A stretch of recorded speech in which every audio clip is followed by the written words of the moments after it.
Good morning, praise the Lord. Praise the Lord. ഒരു ദിവസം കൂടെ ദൈവം നമുക്ക് ദാനമായി നൽകിയതുകൊണ്ട് നമുക്ക് ദൈവത്തെ സ്തുതിക്കാം. We thank God for giving us a new day in our lives. ഇന്നലെ നമ്മൾ പറഞ്ഞതുപോലെ ഓരോ ദിവസവും വളരെ പുതിയതാണ്. As we thought yesterday, every day is new. ഇന്ന് നമ്മൾ ചില ആത്മീയ പാഠങ്ങൾ ഒരുമിച്ച് പഠിക്കാനായിട്ട് പോവുകയാണ്. Today we are again going to learn some spiritual lessons. നമ്മൾ ഇന്നലെ ചിന്തിച്ച് വന്നതിന്റെ ബാക്കിയാണ് ഇന്ന് ചിന്തിക്കാനായിട്ട് പോകുന്നത്. We will continue from where we left off yesterday. ഇന്നലെ നമ്മൾ ചിന്തിച്ച കാര്യങ്ങൾ ഓർക്കുന്നു എന്ന് കരുതുകയാണ്. I hope that you remember what we meditated yesterday. നമ്മൾ അവസാനം ചിന്തിച്ചത് ഒരു കുടുംബജീവിതം മെച്ചപ്പെടുത്താൻ വേണ്ടിയുള്ള 7 പ്രധാനപ്പെട്ട കാര്യങ്ങളായിരുന്നു. In the last session we looked at 7 skills to practice for effective family life. ഒന്നാമത്തെ കാര്യം ഞാൻ അല്പം വിശദമായിട്ട് പറയണമെന്ന് വിചാരിച്ചു. അത് ഓപ്പൺ കമ്മ്യൂണിക്കേഷൻ എന്നുള്ളതാണ്. First point was open communication, which I wanted to explain in more detail. നമ്മുടെ കുടുംബത്തിലെല്ലാം ഏറ്റവും അധികം പ്രശ്നം ഉണ്ടാകുന്ന ഒരു ഏരിയയാണ് ആശയവിനിമയം എന്നുള്ളത്. One of the areas of our family life where we have most trouble is communication. അതിന് കാരണം നമ്മൾ ഏറ്റവും അധികം ആശയവിനിമയം ചെയ്യുന്നത് നോൺ വെർബൽ കമ്മ്യൂണിക്കേഷൻ ആയതുകൊണ്ടാണ്. Because most of our communication happens through non-verbal means. ഇതൊരു റീസെന്റ് സർവേ നടന്നതിനകത്തുനിന്ന് എനിക്ക് കളക്ട് ചെയ്ത ഇൻഫർമേഷൻ ആണ്. This is one of the outcomes of a recent survey that I came across. 7% മാത്രമാണ് വാക്കുകൊണ്ടുള്ള ആശയവിനിമയം കുടുംബത്തിൽ നടക്കുന്നത്. Only 7% of the total communication happens through verbal means. ബാക്കി 55% നമ്മുടെ ജസ്റ്റേഴ്സ് ബോഡി ലാംഗ്വേജ് ആണ്. 55% of the communication happens through gestures and body language. 38% നമ്മുടെ sound tones ഒക്കെയാണ്. And 38% is uses our sounds and the tones that we employ. അപ്പോൾ 55-38% നമുക്ക് ഏറ്റവും കൂടുതൽ പ്രശ്നം വരാൻ സാധ്യതയുള്ളത്. So this 93% is where we have most of the trouble. 7% പ്രശ്നമില്ല. 7% is good because we speak. ഒരു ഭാര്യ ഭർത്താവും കൂടെ വഴക്കുണ്ടായ കഥ ഒരു നിങ്ങൾ കേട്ട് കാണുമായിരിക്കാം. Maybe you have heard about a story about a fight between husband and wife. അവർ രണ്ടുപേരും വഴക്കുണ്ടാക്കി. They both fought with one another. അവർ രാവിലെ എല്ലാ ദിവസവും അദ്ദേഹം ഇങ്ങനെ ചെയ്യുമായിരുന്നു. സാധനം വേണ്ട കാര്യങ്ങൾ ഹസ്ബൻഡിനോട് വൈഫ് പേപ്പറിൽ എഴുതി വെക്കും. Every day morning, wife would give a list of things that she would require her husband to bring. ഇന്ന് പച്ചക്കറി മേടിക്കണം, ഇന്ന് അരി മേടിക്കണം, ഇതൊക്കെ പേപ്പറിനകത്ത് എഴുതി വെക്കും. She would give a list of vegetables and groceries that need to be bought. അത് കഴിഞ്ഞ് ഇദ്ദേഹത്തിന് രാവിലെ 5:30 എന്നെ വിളിക്കണം എന്നൊരു കാര്യം ഭാര്യയോട് പറയാൻ വേണ്ടിയും അദ്ദേഹം പേപ്പറിനകത്ത് എഴുതി വെച്ചു. എന്നെ 5:30 ആകുമ്പോൾ വിളിക്കണം. And he also wrote a note that he wanted to be woken up at 5:30 in the morning. He also wrote it in a note paper.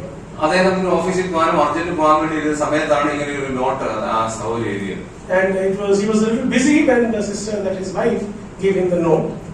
അവസാനം ഇദ്ദേഹം എഴുന്നേറ്റപ്പോൾ 7:30 5 മണിക്കാണ് വിളിക്കേണ്ടത്. അദ്ദേഹം എഴുന്നേറ്റപ്പോൾ 7:30. He was supposed to wake up at 5, but when he woke up it was already 7:30 in the morning. അപ്പോൾ അദ്ദേഹം സംസാരം അതുവരെയുള്ള എഴുത്തൊക്കെ മാറ്റിയിട്ട് അദ്ദേഹം ചെന്ന് ഭാര്യയോട് ഷൗട്ട് ചെയ്തു, നീ എന്തിനാണ് എന്നെ രാവിലെ വിളിക്കാൻ? And he was angry at his wife and he went and shouted at her as to why she did not wake him up at 5. ഭാര്യ ചോദിച്ചു, എന്തിനാ എന്നോട് ദേഷ്യപ്പെടുന്നത്? ഞാൻ അവിടെ 5:30 ആകുമ്പോൾ എഴുന്നേൽക്കും 5:30 ആകുമ്പോൾ എഴുന്നേൽക്കുന്നു ഒരു 3-4 പ്രാവശ്യം ഞാൻ എഴുതി വെച്ചിട്ടുണ്ടല്ലോ, എന്തിനാണ് എന്നോട് ദേഷ്യപ്പെടുന്നത്? And she said to him that why are you getting angry at me? I had already written in the note, wake up at 5, wake up at 5. പലപ്പോഴും ഇതാണ് സംഭവിക്കുന്നത്. This is what happens many times. എഴുതുമ്പോൾ automatically ഒരു വിഷയം correct ആയിട്ട് വരാം. When we write something, maybe the what comes out is correct. വെർബലായിട്ട് പറയുമ്പോൾ ഒരു പക്ഷേ കാര്യങ്ങൾ കറക്റ്റ് ആയിട്ട് സംഭവിക്കാം. When we speak, maybe it comes out what we intend to speak. പക്ഷേ നോൺ വെർബൽ കമ്മ്യൂണിക്കേഷൻ പല ഫെയിലിയർ വരും. But there are a lot of failures in our non-verbal communication. അതിന് കാരണം പുരുഷന്മാരുടെയും സ്ത്രീകളുടെയും understanding power 2 രീതിയിലാണെന്നുള്ളതാണ്. The reason of that is because the understanding power differs between men and women. പുരുഷന്മാർ എപ്പോഴും straight forward ആയിട്ട് ചിന്തിക്കുന്നു. Men are usually very straightforward in the thinking. തെറ്റിദ്ധരിക്കരുത്, സഹോദരിമാർ എപ്പോഴും ഡൈവേർട്ട് ആയിട്ട് ചിന്തിക്കുന്നു. Don't misunderstand me, but sometimes sisters have a little different way of thinking.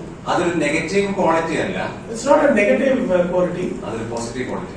It is actually a positive quality. എപ്പോഴും നമ്മൾ ചിന്തിക്കുന്നത് നെഗറ്റീവ് ക്വാളിറ്റി ആയിട്ടാണ് സഹോദരിമാരുടെ ആ ഒരു ചിന്ത. Sometimes when we think about that aspect, we think It is a negative thing with the sisters. പക്ഷെ ദൈവം ഏറ്റവും ബെസ്റ്റ് ആയിട്ട് അതിന്റെ ഒരു വളഞ്ഞ വഴിയിലൂടെ ചിന്തിക്കാൻ വേണ്ടി ദൈവം അവരെ സൃഷ്ടിച്ചു വെച്ചിരിക്കുകയാണെന്നുള്ള കാര്യം നമ്മൾ മനസ്സിലാക്കണം. But the reason I can understand that God has given this ability to sisters to think very differently. ഞാൻ വളരെ ലളിതമായിട്ട് ഉദാഹരണം പറയാം. Let me give you a very simple example. ഒരു വീട്ടിൽ ഒരു സഭയിലെ ഒരു സഹോദരി ഡെലിവറി ആയി പ്രസവിച്ചു. A sister in the assembly delivered a baby. അപ്പൊ സഹോദരന്മാരെ നമ്മൾ കാണാൻ പോകും. Brothers, go and see her. എന്നിട്ട് പ്രാർത്ഥിച്ച് തിരിച്ചു വരും. Go and pray for her and the baby. വീട്ടിൽ വന്നിട്ട് ചോദിക്കും, വൈഫ് ചോദിക്കും. And when we come back home, maybe our wife will ask us. Normal delivery ആയിരുന്നു, സിസേറിയൻ ആയിരുന്നു. Was the delivery a normal delivery or a cesarean delivery? And the husband doesn't know about it. എത്ര kg ഉണ്ടായിരുന്നു കുഞ്ഞ്? 2.5 ആണോ 3.3? അത് പറയും. And maybe the expression would be, what was the weight of the baby when the baby was born? And that also is something that the husband doesn't know. കൂടെ ആരാ നിൽക്കുന്നത്? അമ്മയാണോ, ഫാദറിന്റെ ഹസ്ബൻഡിന്റെ അമ്മയാണോ, സിസ്റ്ററുടെ അമ്മയാണോ? അതിനെക്കുറിച്ച് പറയും. Who was attending upon that sister? That also the husband probably doesn't know. കാരണം അദ്ദേഹം അങ്ങനെ ഒന്നും ചിന്തിക്കുന്നില്ല. Because the husband doesn't think about these things. Simple ഒരു വീഡിയോ നിങ്ങളൊന്ന് കണ്ടു നോക്കാം. Let's look at a simple video. Sound ഇല്ല, ചെറിയ സൗണ്ട് മാത്രമേ ഉള്ളൂ. നിങ്ങളൊന്ന് കണ്ടു നോക്കാം. The volume is less low, but please have a look at it.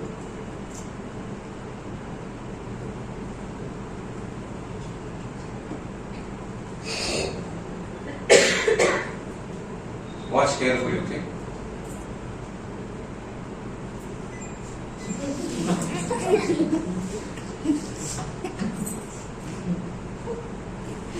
ഇവിടുത്തെ പറ്റി എന്താണ്? Simple communication. What has happened? It's a communication gap. ആ സ്ത്രീ പറഞ്ഞു സ്പൂൺ ആണ് പറഞ്ഞത്. പക്ഷേ സ്പൂൺ എന്നുള്ള കാര്യം ഒന്നുകൂടെ വാച്ച് ചെയ്യാം. സ്പൂൺ എന്നുള്ള കാര്യം അവിടെ കമ്മ്യൂണിക്കേഷൻ ആയില്ല.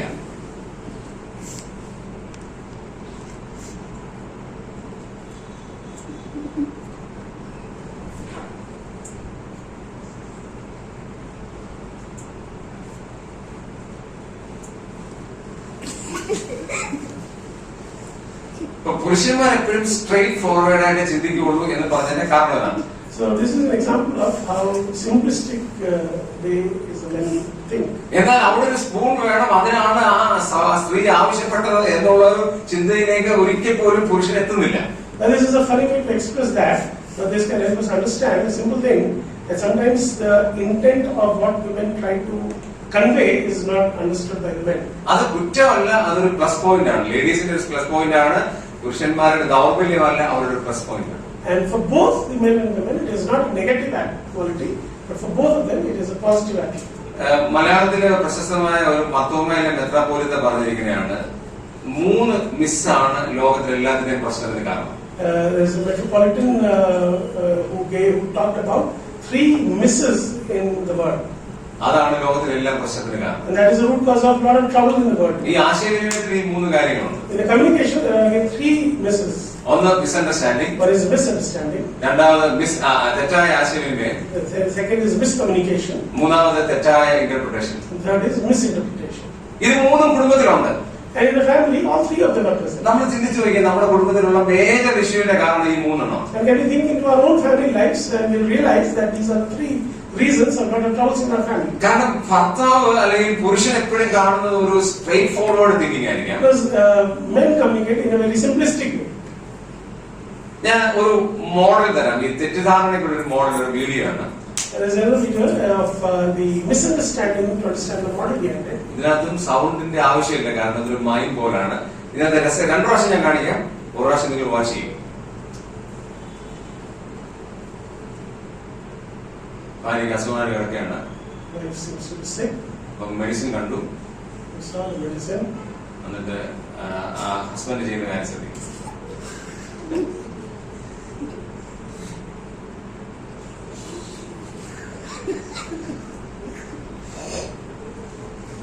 വളരെ സഹതാപത്തോടെയാണ് ഭാര്യ നോക്കുന്നത്, എന്തായി കാണിക്കുന്നത്.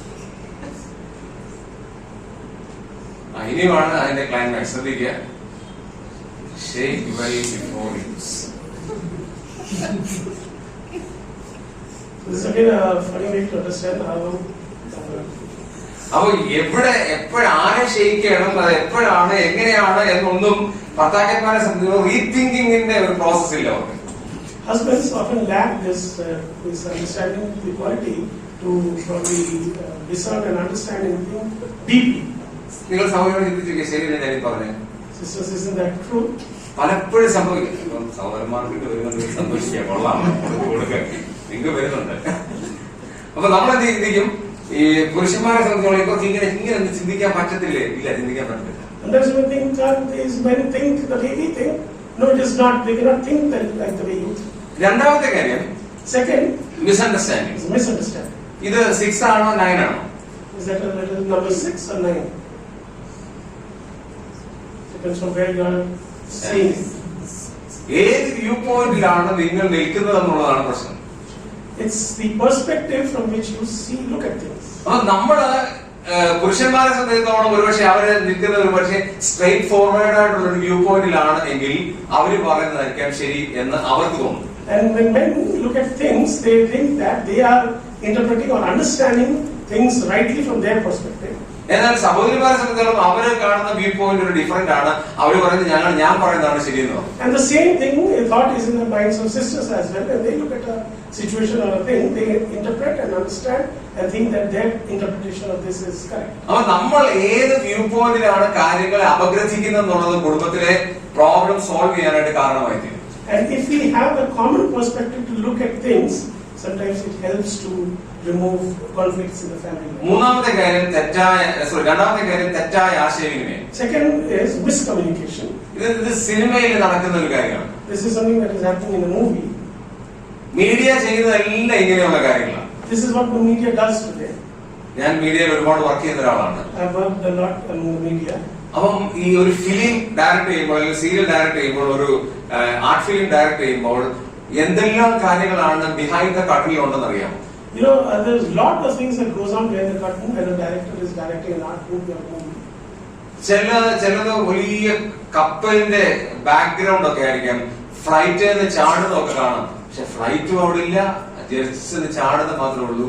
ഗ്രീൻ സ്ക്രീനിൽ വെച്ചിട്ടാണ് അവരെല്ലാം ഷൂട്ട് ചെയ്യുന്നത്. You may see in a movie that there are scenes where people are jumping off an aeroplane or there's that of a ship, but actually when they shoot there's nothing, it's shot on a green screen and things are then interposed after that. പിന്നീട് അവർ അതിനോട് കൂട്ടിച്ചേർത്ത് ജോയിപ്പിക്കുന്നതാണ് എന്നുള്ളത് കാണുന്ന ആർക്കും അറിയത്തില്ല. And you wouldn't be able to understand. When you see the final product, you wouldn't understand that these things were added on to that what was shot without ship or the airplanes. ഞാൻ ഈ യൂത്തിൽ class എടുക്കുമ്പോൾ പ്രധാനമായിട്ട് ചെയ്യുന്ന ഒരു കാര്യമാണ് ഇന്നത്തെ media and youth and media എന്ന് പറയുന്ന ടോപ്പിക് എടുക്കുമ്പോൾ അതിന്റെ കംപ്ലീറ്റ് വീഡിയോസും അവർ ചെയ്യുന്ന കാര്യങ്ങളൊക്കെ കാണിക്കാറുണ്ട്. When I take this topic of youth and media among the young people, I show a video of how these things are shot. അപ്പൊ ഇവിടെ നമ്മൾ നോക്കിയാൽ കാണാൻ സാധിക്കുന്ന ഒരു കാര്യം, ഒരു കള്ളന്റെ പുറകെ ഒരാൾ വന്ന് കുത്തുവാനോട് ഓടുന്നതാണ് കാണിക്കുന്നത്. പക്ഷെ അതിന്റെ ഹാഫ് മാത്രമേ കാണിക്കുന്നു. You see the overall picture, you see that there's a thief running and the other person is coming with a knife to stab him. But what you're seeing is that red circle, which is only half the picture. ഇതാണ് തെറ്റായിട്ടുള്ള ആശയവിനിമയം സംഭവിക്കുന്നത്. This is an example of miscommunication in the family. മൂന്നാമത്തെ കാര്യം തെറ്റായ വ്യാഖ്യാനം. Third is misinterpretation. ഇത് വലിയ പ്രശ്നം. This is also a problem. നിങ്ങൾ നോക്കിയാൽ 4 ആണോ 3 ആണോ? Look at count the number of logs there. Is it 3 or is it 4? 3 ആയിട്ട് പറയാം, 4 ആയിട്ട് പറയാം. Again, one person can say 3 from where he is standing and 4 the other person from where he is standing. നമ്മൾ എങ്ങനെ കാര്യങ്ങളെ വീക്ഷിക്കുന്നു എന്നതിന്റെ അടിസ്ഥാനപ്പെടുത്തിയാണ്. This is based on how you interpret a certain thing. ഞാനൊരു വീഡിയോ ആണ് ഇത് പറയുന്നതിനേക്കാൾ ഏറ്റവും ബെസ്റ്റ് ഒരു വീഡിയോ ആണ്. കാരണം വീഡിയോ ഭയങ്കര പവർഫുൾ ആണ്. This is a video that I want to show. ഒരുപക്ഷെ നിങ്ങൾ കണ്ടതാണ് സോഷ്യൽ മീഡിയയിൽ ഈ video. 2+1. Let's try to solve problem 2+1. ആ കുട്ടി ഉത്തരം പറഞ്ഞു. ഓക്കെ, ഇപ്പൊ മനസ്സിലായി കാണുന്നത് ഒന്നുകൂടെ മാച്ച് ചെയ്യാം. ശ്രദ്ധിക്കുക. 2+1. അവൻ കാണിക്കുന്ന കൈ ശ്രദ്ധിക്കണം. 3 എന്നാ പറയുന്നത്, പക്ഷെ അവൻ കണ്ടത് എന്താണ്? Okay. His friend showed up with the answer as 3 on his fingers, but the way this person interpreted was okay. നമ്മുടെ കുടുംബത്തിൽ ഇതുപോലെ പ്രശ്നങ്ങൾ ഉണ്ടാകത്തില്ലേ? Isn't this sometimes what happens in our family as well? നമ്മൾ പറയുന്ന അതേ അർത്ഥത്തിൽ ഒരുപക്ഷെ ഭാര്യമാരെ ഗ്രഹിക്കണമെന്നില്ല.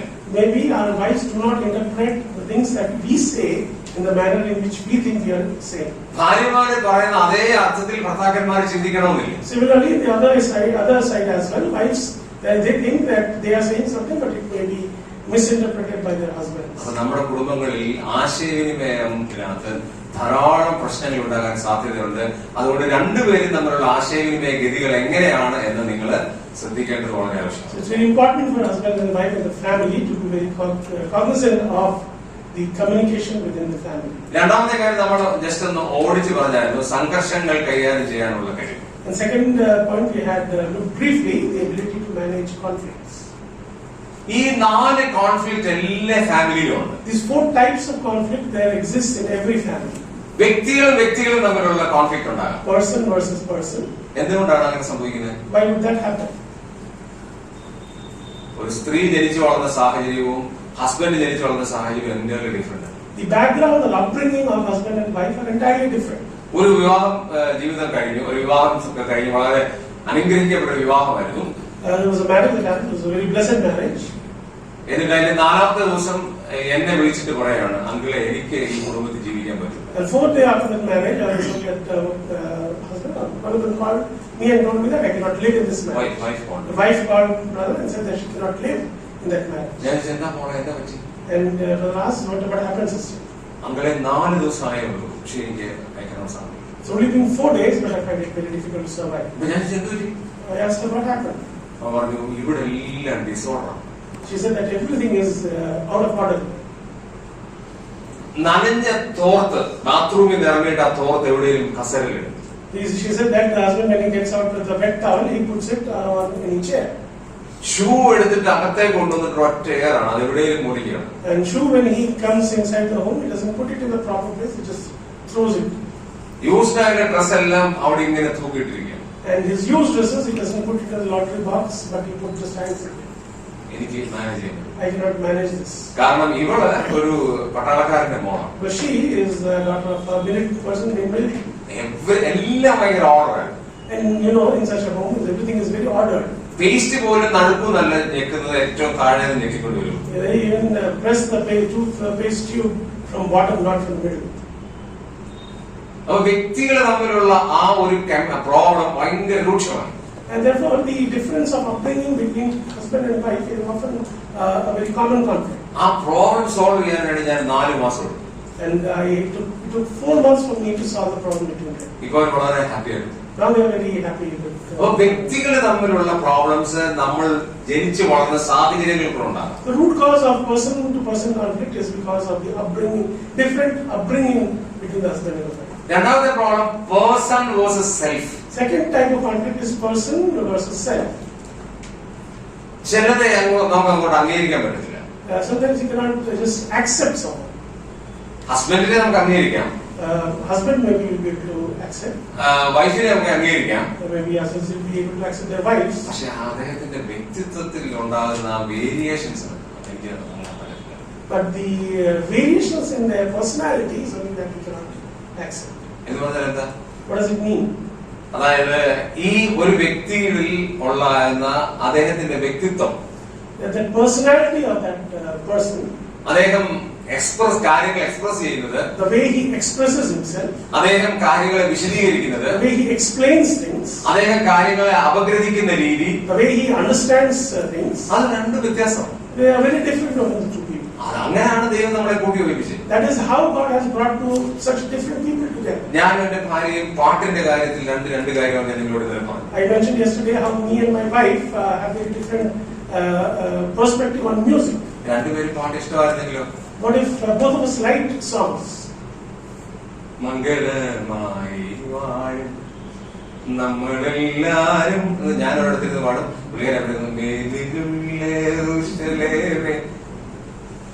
What if we sat together and sang these 2 different songs?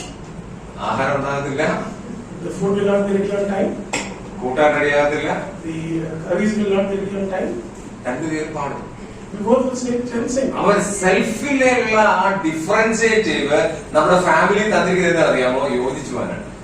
The reason that the 2 people are different in the family, unit of family, is because together they can be complete. മൂന്നാമത്തെ കാര്യം person versus society. Third type of conflict is person versus society. ഇപ്പൊ brother കുടുംബത്തിൽ തന്നെ ഉള്ള ഒരു marriage ആണെങ്കിൽ okay. If the marriage is between husband and wife, both brothers and then it's okay.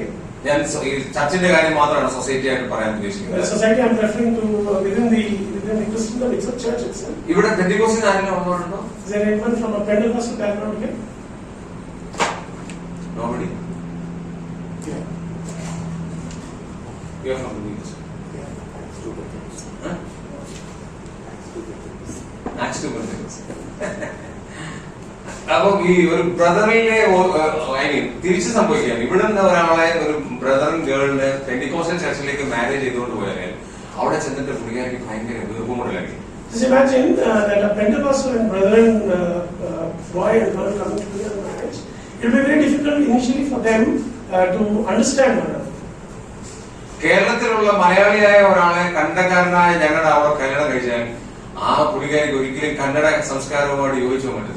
And if the boy and the girl are from different cultural background, one maybe Malayali and one from Kannada, them coming together in a family could also be initially very a conflict. നിങ്ങളെന്നെ ചിന്തിച്ചു, തെലുങ്ക് ഒരാളിനെ നമ്മൾ വിവാഹം കഴിക്കുകയാണെന്നിരിക്കട്ടെ, അവരുടെ കൾച്ചറും നമ്മുടെ കൾച്ചറുമായിട്ട് എങ്ങനെ യോജിക്കാനായിട്ട് സാധിക്കും? Imagine a Malayali married someone from Telangana. That's how the culture would be a conflict between them. അപ്പൊ അങ്ങനെയുള്ള പ്രോബ്ലംസ് വരാൻ സാധ്യതയുണ്ട്. And therefore such problems could arise. നാലാമത്തെ കാര്യം person versus nature. And fourth type of conflict is person versus nature. എന്താണ് അതിന്റെ അർത്ഥം? What is the meaning of that conflict? നമുക്ക് പുരുഷന് ഒരു സ്മെല്ലുണ്ട്. Men have a smell. സ്ത്രീക്ക് ഒരു സ്മെല്ലുണ്ട്. Similarly, women have a smell. ദൈവം യോജിപ്പിച്ചപ്പോൾ എന്ത് ചെയ്യുന്നറിയാമോ? ആ സ്മെല്ല് പോലും യോജിപ്പിച്ചാണ് ഓരോരുത്തരെ വിവാഹം കഴിച്ചത്. And when God brings two different people together, they are joined together in that smell as well. ആ നേച്ചർ വരെയും ദൈവം യോജിപ്പിച്ചിട്ടാണ് ഒരാളെ നിങ്ങളോട് വിവാഹം കഴിപ്പിച്ചത്. ദൈവം God joins the nature of the two people together in a family life. അതുമായിട്ട് ചിലപ്പോൾ വ്യത്യാസം ഉണ്ടാകാം, പക്ഷേ മുമ്പോട്ട് പോയാൽ സാധ്യമാകും. But if the nature is also very different and there can be conflict because of that. But unless they two unite together in nature as well, the family life cannot be successful. മൂന്നാമത്തെ പ്രധാനപ്പെട്ട കാര്യമാണ് ഇത്. രണ്ടും നമ്മൾ ഇങ്ങനെ ചിന്തിച്ചാൽ ഞാൻ explain ചെയ്തത് മാത്രമേ ഉള്ളൂ. So those are the two things that we looked at yesterday. We look at the third point today. കുടുംബത്തോടൊപ്പം ഗുണമേന്മയുള്ള സമയം ചെലവഴിക്കണം. Spending quality time with family. അത് വളരെ പ്രധാനപ്പെട്ടതാണ്. Quality time. It's a very important expression, quality time. ഏറ്റവും കൂടുതൽ സംസാരിക്കുന്നത് വീട്ടിൽ പുരുഷനാണോ സ്ത്രീയാണോ? Who speaks the most at the home? Is it the man or the woman?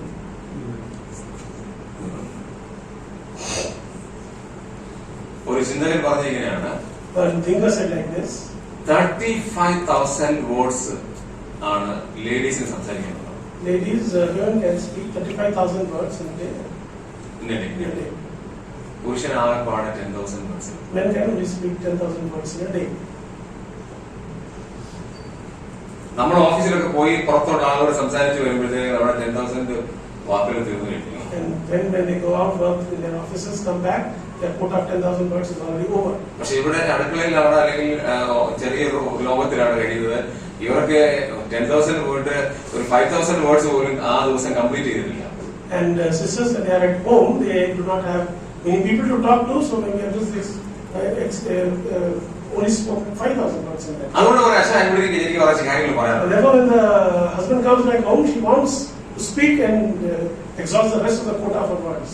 ഈ ദേഹമാണെങ്കിൽ ഒരുപാട് കാര്യം കഴിഞ്ഞ് ടെൻഷൻ അടിച്ചാണ് വീട്ടിലോട്ട് വരുന്നത്. ഭാര്യ അടുത്തിരുന്ന് വർത്താനം പറയാം. ഓ പറ്റത്തില്ല, എനിക്ക് പറ്റും. And the husband has come with lot of he wants to just rest and he doesn't want to spend time hearing what his wife has to say to him. ഞാൻ നിങ്ങളോട് ഒരു കാര്യം രഹസ്യം പറയാൻ പോവാണ് പുരുഷന്മാർ. I am going to tell a secret to the brothers now. നിങ്ങൾക്ക് അവരെ നേടാൻ പറ്റണമെന്നുണ്ടെങ്കിൽ ഏറ്റവും ബെസ്റ്റ് അവരോട് ഒത്തിരി ചേർന്ന് സംസാരിക്കും. If you want to win your wives over, you have to spend time with them. Quality time. Quality time with them. അവർക്ക് നിങ്ങളോടല്ലാതെ പിന്നെ ആരോടെ സംസാരിക്കണം? They have no one else to speak to. നമ്മൾ അതിന് റെഡി അല്ലെങ്കിൽ അവർ വേറെ chance തടിക്കും. And if we are not ready to hear them, they'll find alternate opportunities or places or people who can listen to them. അതുകൊണ്ട് ഞാൻ ചെയ്യുന്ന ഒരു പരിപാടിയുണ്ട്. This is something I do. ഞാൻ എന്റെ ഭാര്യയോട് സംസാരിക്കും. I speak to my wife. ഭാര്യ വിളിച്ച് പറയരുത്. Don't tell her. എല്ലാം ഞാനിങ്ങനെ കേൾക്കും.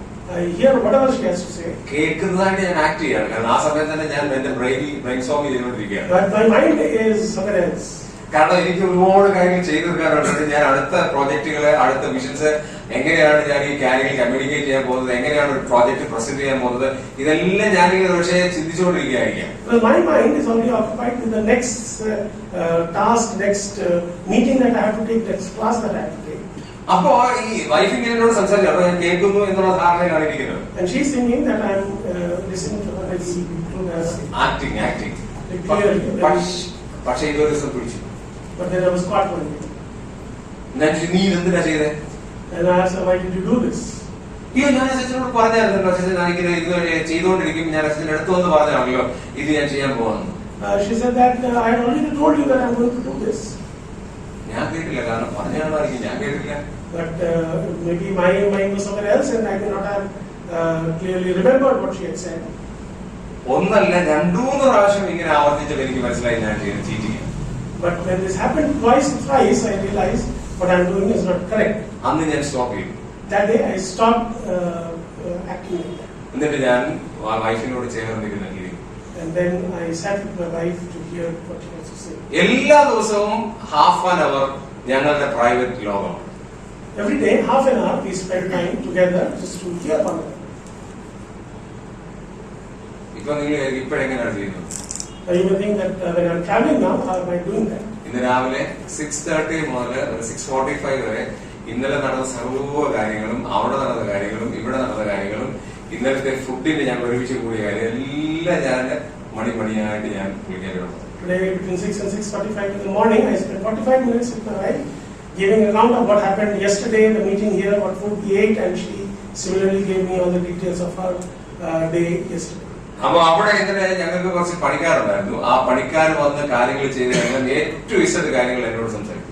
There were some people to work at home, and she gave me all the details of the work that was done by them. അതുകൊണ്ട് ഞാൻ ഇപ്പോൾ literally ആ വൈഫ് എന്ത് പറയുന്നു അതിങ്ങനെ ശ്രദ്ധയോടെ കേൾക്കും. So now I just very intently sit down and listen very carefully what she has to say. Act ചെയ്യുന്നത് തെറ്റാണ് എന്ന് എനിക്ക് ബോധ്യമായി.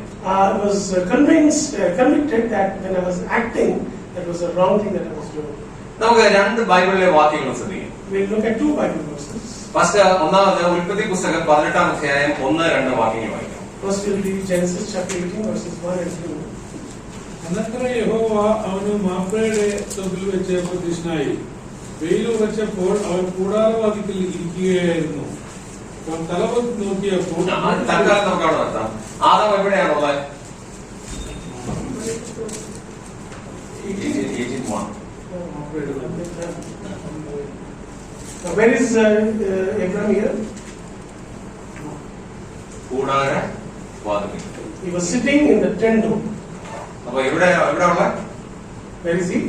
വീടിന്റെ വാതിക്കൽ. He is at the door of his house. ഭാര്യ എവിടെ ഉണ്ട്? Where is his wife? Verse 10. Verse 10. ഒരാൾക്ക് കഴിഞ്ഞിട്ട് ഞാൻ നിന്റെ അടുക്കൽ മടങ്ങി വരും, അപ്പോൾ നിന്റെ ഭാര്യ സാറയ്ക്ക് ഒരു മകൻ ഉണ്ടാകും എന്ന് അവൻ പറഞ്ഞു. സാറ കൂടാരവാതിക്കൽ അവന്റെ പിൻവശത്ത് കേട്ടുകൊണ്ട് നിന്നു. അപ്പൊ സാറ എവിടെ ഉണ്ട്? Where is Sarah? കൂടാരത്തിലോ? She is also in the tent. Verse 6 കൂടെ വായിച്ചോളൂ. And Abraham hastened into the tent and Sarah and said, make ready quickly 3 measures of wine, knead it. Okay. He went to സാറയുടെ കൂടാരത്തിൽ സാറയുടെ അരികിലെത്തി. എവിടെ ഉള്ള Sara? Where is Sarah? കൂടാരത്തിൽ. She is inside the tent. അവർ രണ്ടുപേരും ഒരുമിച്ചാണ്. Both of them are together in the tent. ഇനി 19-ാം അധ്യായത്തിലേക്ക് വന്നേ. Come to chapter 19, Verse 1 and 2 എന്ന് വായിച്ചു. verse 1 and 2. ആ 2 ദൂതന്മാർ വൈകുന്നേരത്തെ സോദോമിലെത്തി. ലോത്ത് സോദോം പട്ടണവാതിക്കൽ ഇരിക്കുകയായിരുന്നു. ലോത്ത് എവിടെ? Where is Lord sitting? Sodom പട്ടണവാതിക്കൽ. തന്റെ കൂടാരത്തിലല്ല, He is not in his tent. പട്ടണവാതിക്കൽ. He is in the gate of Sodom. ഭാര്യയുടെ പേര് അവിടെ ഭാര്യ എവിടെ നടന്നിട്ടുണ്ടോ? Where is his wife? Is it mentioned? Not even mentioned. It's not even mentioned there. എവിടെയാണെന്ന് പോലും അറിയില്ല. We do not even see an account of where his wife is. നമ്മൾ എപ്പോഴും ഓർക്കേണ്ടത് ഹസ്ബൻഡും വൈഫും തമ്മിൽ ഒരു ക്വാളിറ്റി ടൈം അത് വളരെ ആവശ്യമാണ്. It's a very important thing for the husband and wife to have a quality time together. ഒരുപക്ഷെ 1 മണിക്കൂറാകാം 2 മണിക്കൂറാകാം അവർക്ക് വേണ്ടി മാത്രമായിട്ട് നമ്മൾ സെപ്പറേറ്റ് ചെയ്തേ പറ്റൂ. Maybe it may be 1 hour or 2 hours, but it is important for both of them to separate time to spend time together. നിങ്ങൾക്ക് complaint ഇല്ലേ? നിങ്ങളുടെ ഭർത്താക്കന്മാർ നിങ്ങളെ കേൾക്കുന്നില്ല ഒരു കംപ്ലൈന്റ് ഉണ്ടോ? Sisters, do you have a complaint that your husbands don't listen to you? പറയത്തില്ല, കാരണം ഇവിടെ ഇരിപ്പുണ്ടല്ലോ, അതുകൊണ്ട് പറയത്തില്ല. Maybe you won't say because your husbands are sitting there.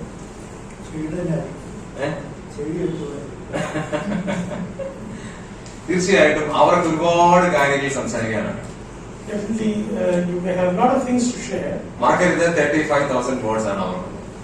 Don't forget that women can speak 35,000 words per day. എന്നാൽ ഒരു പുരുഷന് 10,000 words മാത്രമേ ഒരു ദിവസം ഉള്ളൂ എന്ന് ഓർക്കാം. But husbands can speak only 10,000 words in a day. അതുകൊണ്ട് ക്വാളിറ്റി ടൈം നമ്മുടെ ചെലവഴിച്ചാൽ മാത്രമേ നമ്മുടെ സ്നേഹബന്ധത്തിൽ കാര്യങ്ങൾ മുമ്പോട്ട് പോകുള്ളൂ. Only when we spend quality time together would our love for one another also increase. നാലാമത്തെ പ്രധാനപ്പെട്ട കാര്യം, Fourth important point, നമുക്ക് പരസ്പരം പഠിക്കാനുള്ളതായ ഒരു മനസ്സുണ്ടാകും. willingness to learn from one another. പലപ്പോഴും ഭർത്താക്കന്മാർ ചിന്തിക്കുന്നത് വി ആർ സൂപ്പർ മാൻ, അല്ലെങ്കിൽ എന്താണ് എല്ലാം അറിയാവുന്ന ആളുകളാണ് ഞങ്ങൾ എന്നാണ് ഭർത്താക്കന്മാരുടെ ego. Sometimes husbands in their ego think of themselves as more accomplished than their wives. വൈഫിന് അത്ര വലിയ അറിവൊന്നുമില്ല Maybe എന്നാണ്. they think that by their wives they don't have too much of knowledge of wisdom. ഇനി നിങ്ങൾ പഠിച്ചാൽ, നിങ്ങൾ ഒത്തിരി education ഉണ്ടായാൽ പോലും ഭർത്താക്കന്മാരുടെ ചിന്ത ഞങ്ങളത്ര ഒന്നും നിങ്ങൾക്ക് അറിയത്തില്ല. And even if the sisters are more educated than their husbands still tend to think that their wives are not very knowledgeable. നമുക്ക് ബൈബിളിലേക്ക് തന്നെ തിരിയാം. You come to Bible. ഉൽപ്പത്തി പുസ്തകം 18-ാം അധ്യായമാണ് നമ്മുടെ പഠനത്തിൽ നമ്മൾ എപ്പോഴും റെഫർ ചെയ്യുന്നത്. അതിന്റെ 4-5 വാക്യങ്ങളൊന്ന് വായിച്ചു. You've been referencing in Genesis chapter 18, we'll read verses 4 and 5. അസാറ വെള്ളം കൊണ്ടുവന്ന് നിങ്ങളുടെ കാലുകളെ കഴുകട്ടെ, വൃക്ഷത്തിൻ കീഴിൽ ഇരിപ്പിൻ, ഞാൻ ഒരു മുറി അപ്പം കൊണ്ടുവരാം, വിശപ്പ് അടക്കിയിട്ട് നിങ്ങൾക്ക് പോകാം, അതിനായിട്ടല്ലോ നിങ്ങൾ അടിയുടെ അടുക്കൽ കയറി വന്നത് എന്ന് പറഞ്ഞു. ഇപ്പൊ ഈ 3 ദൂതന്മാര് അബ്രഹാമിന്റെ വീട്ടിൽ വരികയാണ്. You see, the 3 angels are coming to Abraham's home. ഭാര്യയെ അബ്രഹാമിന് ശരിക്കും അറിയാം. His wife really knows about Abraham. കാരണം അതുകൊണ്ടാണ് പറഞ്ഞത് ഞങ്ങളുടെ കൂടാരത്തിലോട്ട് വരിക. Therefore, he says, come to our home. ഞാൻ അപ്പം ഉണ്ടാക്കി തരാം. I'll bake bread for you. ആരാ പറഞ്ഞേ? Who said this? അബ്രഹാം പറഞ്ഞു. It was the husband, Abraham, who said this. Sarah പറഞ്ഞു? Did Sarah say that? ഇല്ല. No. സാറാ അത് ചെയ്യുമെന്ന് ആർക്കറിയാം? അബ്രഹാമിന് അറിയാം. Who knew that Sarah would do it? It was Abraham or her husband who knew that she would do it. ചിലടത്ത് ഒരു കാര്യം ചെയ്യണമെങ്കിൽ എന്ത് ചെയ്യണം അറിയാം? ഞാൻ ഭാര്യയോടൊന്ന് ചോദിക്കട്ടെ, ചെയ്യാൻ പറ്റുമോ എന്ന് ചോദിക്കട്ടെ, എന്നിട്ട് ഞാൻ പറയാൻ പറയും. In some homes, husbands don't have the confidence that their wives would do something, and they would say that they will have to consult their wife before committing to something. ഞങ്ങളുടെ ഒരു 5 പേരിന്ന് വരുമെന്ന് പറഞ്ഞു. ഞാൻ നീയോടൊന്ന് ചോദിക്കട്ടെ ബ്രദറെ, അവർക്ക് ആരോഗ്യമുണ്ടോ പ്രയാസമുണ്ടോ എന്ന് ചോദിക്കട്ടെ, എന്നിട്ട് ഞാൻ പറയാം എന്ന് നമ്മൾ പറഞ്ഞാൽ അർത്ഥം എന്താ അറിയാം? നമ്മൾ ഒരിക്കലും പരസ്പരം പഠിക്കുന്നില്ല. Imagine if 5 guests were to come to my home, and if I had to call and ask my wife about if she is willing and if she is healthy enough to cook food for them. It is an indication of that they're not willing to learn from each other. ഞങ്ങളുടെ വീട്ടിൽ ഈ ധർമ്മക്കാര് ധാരാളമായിട്ട് വരാറുണ്ട്. There are a lot of beggars that come to our home. കാരണം ഞങ്ങളുടെ ഏരിയയിൽ താമസിക്കുന്നവർ മുഴുവനും ക്രിസ്ത്യൻസ് ഏരിയയാണ്. Because there are a lot of Christians live in that area. അവര് ഈ വന്നിട്ട് ചോദിക്കും ഡ്രസ് ഉണ്ടോ, സാരി ഉണ്ടോ, പഴയ കുട്ടികളുടെ ഡ്രസ് ഉണ്ടോ എന്നൊക്കെ ചോദിച്ച് ഒരുപാട് പേര്. And there are a lot of poor people who come inquiring and asking about old dresses for men, women and children. അവൻ ചിലപ്പോൾ ഞാൻ ഇല്ലാത്ത സാഹചര്യമായിരിക്കാം. And sometimes maybe I'm not there at home. അവൻ ജോയലിന്റെയും ഫേബയുടെയും മിനിയുടെയും എന്റെ ഡ്രസ്സൊക്കെ എടുത്ത് മിനി അങ്ങ് കൊടുക്കും. And sometimes my wife would take old dresses of my dresses, my children's dresses and our own dresses and give it away. എനിക്ക് യാതൊരു പ്രശ്നമില്ല. I don't have a problem with that. കാരണം കൊടുക്കാൻ എനിക്കും മനസ്സുണ്ട്. Because I also have this heart of giving. അല്ലാത്ത ഒരാളാണെങ്കിൽ എന്നോട് ചോദിക്കാതെ എന്തിനാണ് എടുത്തു കൊടുത്തത് എനിക്ക് പ്രശ്നമുണ്ട്. But if I don't have that heart, then I will tend to fight and I come to know about it. അപ്പോൾ നമ്മൾ പരസ്പരം മനസ്സിലാക്കാനായിട്ട് വളരെ ആവശ്യമുണ്ട്. The willingness to know and learn from one another is very important. സാറായുടെ quality എന്തൊക്കെയാണ്? Sarah Abraham പറഞ്ഞ അനുസരിക്കും ഭക്ഷണം ഉണ്ടാക്കാനായിട്ട് വില്ലിങ്നെസ് ഉള്ളതാണ് എന്നുള്ള കാര്യം അബ്രഹാമിന് ശരിക്കും അറിയാം. Abraham had the confidence and he knew enough about Sarah to know that if he says something, say I would do it. അല്ലായിരുന്നെങ്കിൽ ഒന്ന് അവസ്ഥ ചിന്തിച്ചു നോക്കി. But imagine if that was not the case. ആരാ വിളിച്ചേ? നിങ്ങളല്ലേ? ഉണ്ടാക്കി കൊടുക്കും. Imagine Sarah would have reacted that it was not I who invited, you invited, go ahead and bake the food. എന്നോട് പറയാതല്ലേ ഈ മൂന്ന് ആളുകളെ വിളിച്ചു വരുത്തി, നിങ്ങൾ കൊടുത്താൽ മതി, എന്നെ കൊണ്ട് പറ്റൂല. You did not consult me before committing and bringing these 3 visitors in. Go ahead and make it yourself. Psychology പറയുന്നത് ഈ എല്ലാ മനുഷ്യരും 4 ടൈപ്പ് ആളുകളാണ്. In psychology, there are 4 names given to different characters. ഒരുപക്ഷെ നിങ്ങൾ വായിച്ചു കാണും, ടിംഗ്ലഹായുടെ ടെമ്പർമെന്റ് എന്നൊരു ബുക്ക് വായിച്ചില്ലെങ്കിൽ വായിക്കണം. അത് ഒന്നാമത്തെ ബുക്കാണ്, ടെമ്പർമെന്റ്സ് എന്ന് പറയുന്ന ബുക്കാണ്. There's a book called Temperaments. If you have not read it, please go ahead and buy and read that book. 2 ബുക്കുണ്ട്, സ്പിരിറ്റ് കൺട്രോൾ ടെമ്പർമെന്റ് ഉണ്ട്, ടെമ്പർമെന്റ്സ് എന്ന് പറഞ്ഞ ഒരു ബുക്കുണ്ട്. There are 2 books. There's a book called Temperaments and there's a book called Spirit-led Temperaments. എനിക്ക് തോന്നുന്നു Johnson ചാൻ അറിയായിരിക്കും, കാരണം ഈ സ്റ്റീവോൺ ഓയം ബുക്സ് അത് ഇറക്കിയിട്ടുണ്ട്. ഈ 2 book available. Both these books are printed by OM. നല്ല ബുക്കാണ്, നിങ്ങൾ വായിക്കണം. പക്ഷെ ആദ്യം വായിക്കേണ്ടത് ടെമ്പർമെന്റ് എന്ന ബുക്കും, രണ്ടാമത് സ്പിരിറ്റ് കൺട്രോൾ ടെമ്പർമെന്റ് എന്ന ബുക്കും വായിക്കണം. First you should read the book called Temperament and then Spirit Control Temperament. ഇവിടെ വിവാഹം കഴിക്കുമ്പോൾ ഈ എല്ലാ മനുഷ്യരും 4 ടൈപ്പ് ടെമ്പർമെന്റ് ആണെന്ന് ഞാൻ പറഞ്ഞു. As I said, in the family, when the man and woman are married, there are 4 types of temperaments. ഇവിടെ ഈ ദൈവമാണ് നമുക്ക് യോജിച്ച ആളിനെ തരുന്നെങ്കിൽ, അല്ലെങ്കിൽ ലവ് മാരേജ് അല്ല, ദൈവത്തിന്റെ ഹിതപ്രകാരമാണ് വിവാഹം നടക്കുന്നതെങ്കിൽ ദൈവത്തിന് നമ്മുടെ ടെമ്പർമെന്റ് അറിയാം. If the marriage is not a love marriage or an arranged marriage, but is a marriage that is in the will of God, then God knows the temperament of both husband and wife. ഞാനിങ്ങനെ പറയട്ടെ, Let me say it this way. സാങ്ക്വിൻ എന്ന് പറയുന്ന ടെമ്പർമെന്റിന്റെ അവരുടെ സ്വഭാവം എന്ന് പറയുന്നത് അവരെപ്പോഴും വളരെയേറെ ക്വാളിറ്റി ആളുകളാണ്, വളരെ ടോക്കറ്റീവ് ആണ്.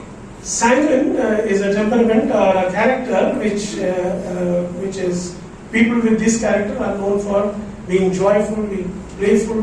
ഇതാണ് ഏറ്റവും അവരുടെ ഈ സ്വഭാവ വ്യത്യാസം വെളിപ്പെടുത്തുന്ന ഒരു chart. This is a chart that gives you strengths and weaknesses of each type of character. സാങ്ക്വിൻ എന്ന് പറയുന്ന ആളുകൾ എപ്പോഴും ടോക്കറ്റീവ് ആണ്. They are very talkative people. അവരെപ്പോഴും ഓപ്റ്റിമിസ്റ്റിക് ആയിട്ടുള്ള They ആളുകളാണ്. are very optimistic. അവരെപ്പോഴും അവർ സ്റ്റോറി ഒക്കെ പറഞ്ഞാൽ നമ്മൾ ഇങ്ങനെ നോക്കിയിരിക്കും, ഇവര് പറയുന്ന സ്റ്റോറി ഒക്കെ മനസ്സിലാക്കാൻ വേണ്ടി ഇങ്ങനെ കഥകൾ പറയുന്ന നല്ല രസമാണ്. They are very good storytellers, and when they tell a story, you will sit and wrap attention to hear that. അവർക്കാണെങ്കിൽ ഫ്രണ്ട്സിനെ ഒന്നും ലാക്ക് ചെയ്തില്ല. അവരവിടെ ചെന്ന് കഴിഞ്ഞാൽ അവരാണ് അവർ ഫ്രണ്ട്സിനെ ഉണ്ടാക്കുന്നത്. അതാണ് സാങ്ക്വിൻ ആൾക്കാരുടെ പ്രത്യേകത. They are very good at making friends. അവരാണെങ്കിൽ വളരെ ലൈവാണ്. അവര് വളരെ സങ്കടകരമായ ഒരു സിറ്റുവേഷനിലാണെങ്കിൽ സാങ്ക്വിൻ ആൾക്കാരോട് വന്നു കഴിഞ്ഞാൽ എല്ലാവരും ചിരിക്കും. They are very lively people, and if they come to a very solemn or a very somber occasion, they would immediately change it to a very joyful one. അവര് തമാശ പറയും, പക്ഷെ അവരാഴ്ച ചിരിക്കൂല, മറ്റുള്ളവർ ചിരിക്കും. When they make a joke, when they crack a joke, maybe they will not laugh, but everyone around them will laugh. അവർക്ക് ദോഷമുണ്ട്, അവർ ഒരിക്കലും wait ചെയ്തില്ല. The weakness of them is that they are they don't wait for something to happen.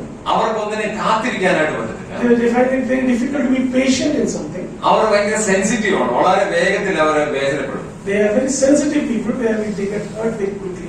രണ്ടാമത്തെ choleric പറയുന്ന ഗ്രൂപ്പാണ്. Second character type of people are choleric. അവരെപ്പോഴും അവരുടെ വ്യക്തിത്വത്തെ മാത്രം ഇങ്ങനെ മെയിൻറ്റെയിൻ ചെയ്യാൻ പോകുന്ന ആളുകൾ. They are the people who give very focus on maintaining their own personality. അവര് ഞാൻ എന്ന ഭാവം വളരെയേറെ ജീവിതത്തിലുള്ള ആളുകളാണ്. They are very conscious and they give a lot of importance to their own self. അവരിൽ ഭയങ്കര ശുഭാപ്തി വിശ്വാസം വളരെയുള്ള ആളുകളാണ്. They are very ambitious. എന്നാൽ അവർക്കുള്ള കുറവുകൾ എന്ന് പറയുന്നത്, one of their weaknesses, അവർ പെട്ടെന്ന് മുറുകണ്ടാണ്. They are very aggressive. They are very quick to hurt. ആരുടെ മുഖത്തൊന്നും നോക്കത്തൊന്നുമില്ല. They will not look at people's faces. ബ്രദറിനോട് എനിക്ക് ഇഷ്ടം, അല്ലെങ്കിൽ മുഖത്ത് വരുന്നത് താന്റെ പ്രവർത്തി എനിക്ക് ഇഷ്ടമാണ് കേട്ടോ. If I don't find something good, or if I'm hurt by something, if I don't like something in another, I will tell it to him on his face. അവരെന്ത് വിചാരിക്കാനുള്ള വിഷയമൊന്നുമില്ല. I don't care about how whether it will hurt that person. വളരെ ലോല ഹൃദയന്മാരാണ് അവർ. They are very sensitive people. കളത്തിലൊന്നും അവർക്ക് ഹൃദയത്തിലില്ല. There's no deception in their heart. അവരെന്ത് മനസ്സിലുണ്ടോ ഓപ്പണായിട്ട് പറഞ്ഞു, അവിടെ തീർന്നു. They are very open in their heart. Whatever is in their heart, they will speak it through the mouth. മൂന്നാമത്തെ group ഫ്ലൂമറ്റിക് എന്ന് പറയുന്ന ആളുകളാണ്. Third is phlegmatic people. അവരുടെ എളുപ്പത്തിൽ പറയുകയാണെങ്കിൽ, If you can look at them quickly, switch ഇടുന്നത് അവിടാണ്, they put a switch on there. Light fan കറങ്ങുന്ന ഇവിടെ Fan, when we switch on the switch from there, the fan moves here. മനസ്സിലായോ പറഞ്ഞേ? ഒരു കാര്യം ചെയ്യുന്നതിന് മുമ്പ് തന്നെ അവർ ചിന്തിക്കും എന്താണ് ചെയ്യാൻ പോകുന്നത്. They are very calculated and they plan a lot before doing something. അവര് വളരെ ആലോചിച്ച് ചിന്തിച്ച് മാത്രമേ ഓരോ കാര്യങ്ങൾ പറയാറുള്ളൂ.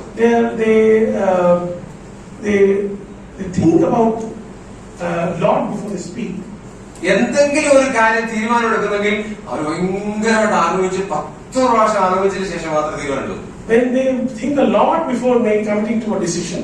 ഇനി അവരുടെ പ്രോബ്ലം എന്ന് പറയുന്നത് അവർ ഭയങ്കര നാണക്കാരാണ്. They are very shy people. അവരൊരിക്കലും മുമ്പിൽ വന്നിട്ട് സ്റ്റേജിൽ നിന്ന് കാര്യമൊന്നും പറയുന്നില്ല. They would find it very difficult to come in front of a public setting and speak or open their hearts. അവർ കുളിക്കണമെങ്കിൽ 2 മണിക്കൂർ വേണം.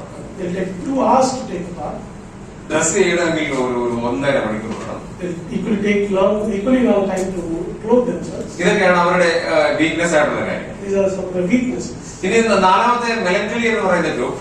The 4th character group is melancholic. അവരെല്ലാം അവരുടെ വീട്ടിൽ ചെന്ന് അറിയാം എല്ലാം നല്ല ഓർഡറിലാണ്. If you go to their home, everything is very orderly.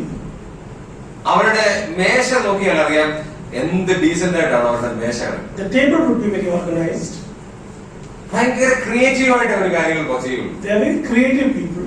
എന്തെങ്കിലും ഒരു കാര്യം ചെറുതായിട്ട് പറയുന്നതിന് മുമ്പ് തന്നെ അവരത് പറയുന്ന ഒരു ക്രിയേറ്റിവിറ്റി ക്രിയേറ്റ് ചെയ്തിട്ടേ അവരത് പറയുള്ളൂ. Even when they speak about things, they will speak about it in a very creative manner. ഇനി അവരുടെ പ്രശ്നം എന്താ വെച്ചാൽ അവർ പെർഫെക്ഷനിസ്റ്റ് ആണ്. വളരെ എപ്പോഴും പക്കായിട്ട് ചെയ്യണമെന്നുള്ളത് ഒരുപാട് ദോഷങ്ങൾ. The problem with them is that they are very perfectionists. They want everything to be done perfectly. അവർക്കുള്ള ദോഷം അവരുടെ മൂഡ് ചേഞ്ചസ് ഇപ്പോഴും സംഭവിച്ചുകൊണ്ടിരിക്കും. ഇപ്പോൾ ഒരു മൂഡല്ലായിരിക്കും 10 മിനിറ്റ് കഴിഞ്ഞു. The issue with them is that they are very moody people. They are very quick mood swings in them. ചിലപ്പോൾ അവർക്ക് ദേഷ്യം ഉണ്ടാകാം, ചിലപ്പോൾ അവർക്ക് ഭയങ്കര സ്നേഹമായിരിക്കാം, ചിലപ്പോൾ അവർ ഭയങ്കര സങ്കടപ്പെട്ടിരിക്കാം. അവരുടെ മൂഡ് ഏത് ടൈപ്പ് ആണെന്ന് ഒരിക്കലും നമുക്ക് ഡിസൈൻ ചെയ്യാൻ പറ്റില്ല. It would be difficult to predict about what kind of mood they would be in. They will be sad, some they would be very joyful or angry. അപ്പൊ നിങ്ങൾ തന്നെ ഇപ്പൊ ചിന്തിച്ചു ഞാൻ ഏതാണ് ക്യാരക്ടർ ചിന്തിച്ചു കഴിഞ്ഞു. Now you are thinking which one of these 4 groups you belong to. അതുകൊണ്ട് ഞാൻ ഇങ്ങനെ ഒരു ചാർട്ട് തരാൻ പോവാണ്. I'll give you one more chart like this. അതായത് ഒരു ക്യാരക്ടർ ഏതൊരു ക്യാരക്ടർ ആണോ നിങ്ങൾക്ക് ഏറ്റവും കൂടുതൽ അതാണ് നിങ്ങളുടെ character. Actually, you will have traces of all these 4 characters, but the one you have most prominent is the one you can classify. ഇവിടെ കോളറിക് എന്ന് പറയുന്ന ഒരു ക്യാരക്ടർ ഉള്ള ആളാണ്. അദ്ദേഹമാണ് 38% അദ്ദേഹത്തിന് ആ ക്യാരക്ടർ കാണും.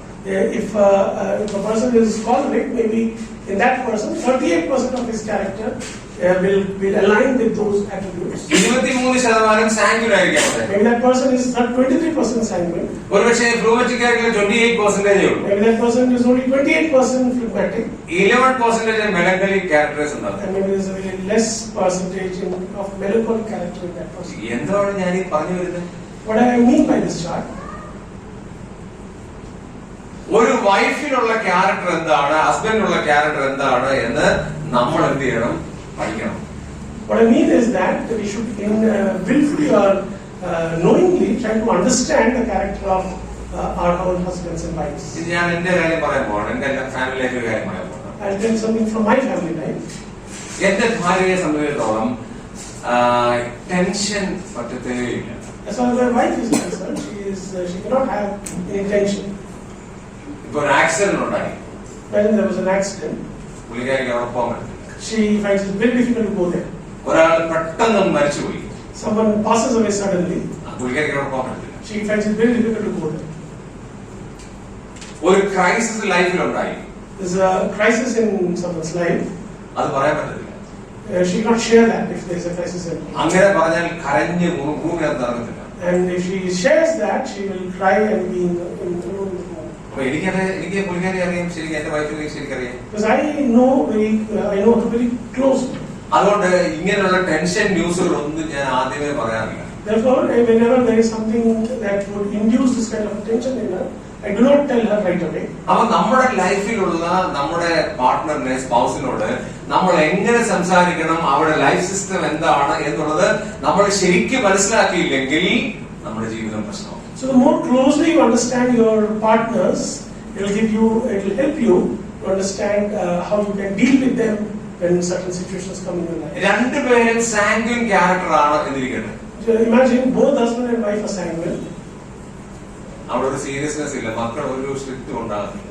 There will be no seriousness in that family. The children will not be brought up in good discipline. കാരണം എപ്പോഴും തമാശയൊക്കെ പറഞ്ഞുകൊണ്ട് ഭയങ്കര ഹാപ്പി ആയിട്ട് അവിടെ കഴിയും. Because everything is jovial, everything is just easy for them. ഈ രണ്ടുപേരും കോളനിക്ക് ആണെങ്കിലോ What happens if both of them are choleric? ആരാ വീട്ടിൽ വന്നേ? Who came to the home? മിണ്ടൂല്ല. Someone comes to the home, no one will speak to them. എന്തുനാശം. They will just non-verbally speak to them. കോളനിക്ക് ആൾക്കാർക്ക് സംസാരിക്കില്ല. Choleric people are they don't speak much. ഇത് മാത്രമാണ്. So imagine if a guest comes and you don't speak to them, just act out and speak to them by non-verbal means. അപ്പൊ ഞാൻ പറഞ്ഞ മനസ്സിലായി. അപ്പൊ ഇത് ഒരേ ഇപ്പൊ നമ്മൾ ഈ ലവ് മാരേജിൽ പ്രിഫർ ചെയ്യുന്നവർ എപ്പോഴും എന്ത് അറിയാമോ? എന്നെ പോലെ ചിന്തിക്കുന്ന ഒരാൾ, എന്നെ പോലെ മനസ്സിലാക്കുന്ന ഒരാൾ, എന്റെ അതേ വേവിലേക്കാണ്. അവിടാണ് failure. One of the reasons why love marriages fail is because when you choose a spouse for yourself, you tend to choose a person with a very similar character or nature. എന്നാൽ ബൈബിളിൽ ദൈവം നൽകുന്ന വ്യക്തികളെ ഒന്ന് ചിന്തിച്ചു നോക്കി. But look at the Bible of accounts where God gave spouses to people. ഒരേ ക്യാരക്ടറാണോ? Where they are of the same nature, same character. നിങ്ങളുടെ ചർച്ചയിലുള്ള ആളുകൾ നിങ്ങൾക്ക് You know the people in your church. ഒരേ ക്യാരക്ടറാണോ ഹസ്ബൻഡിന്റെ വൈഫിന്റെ?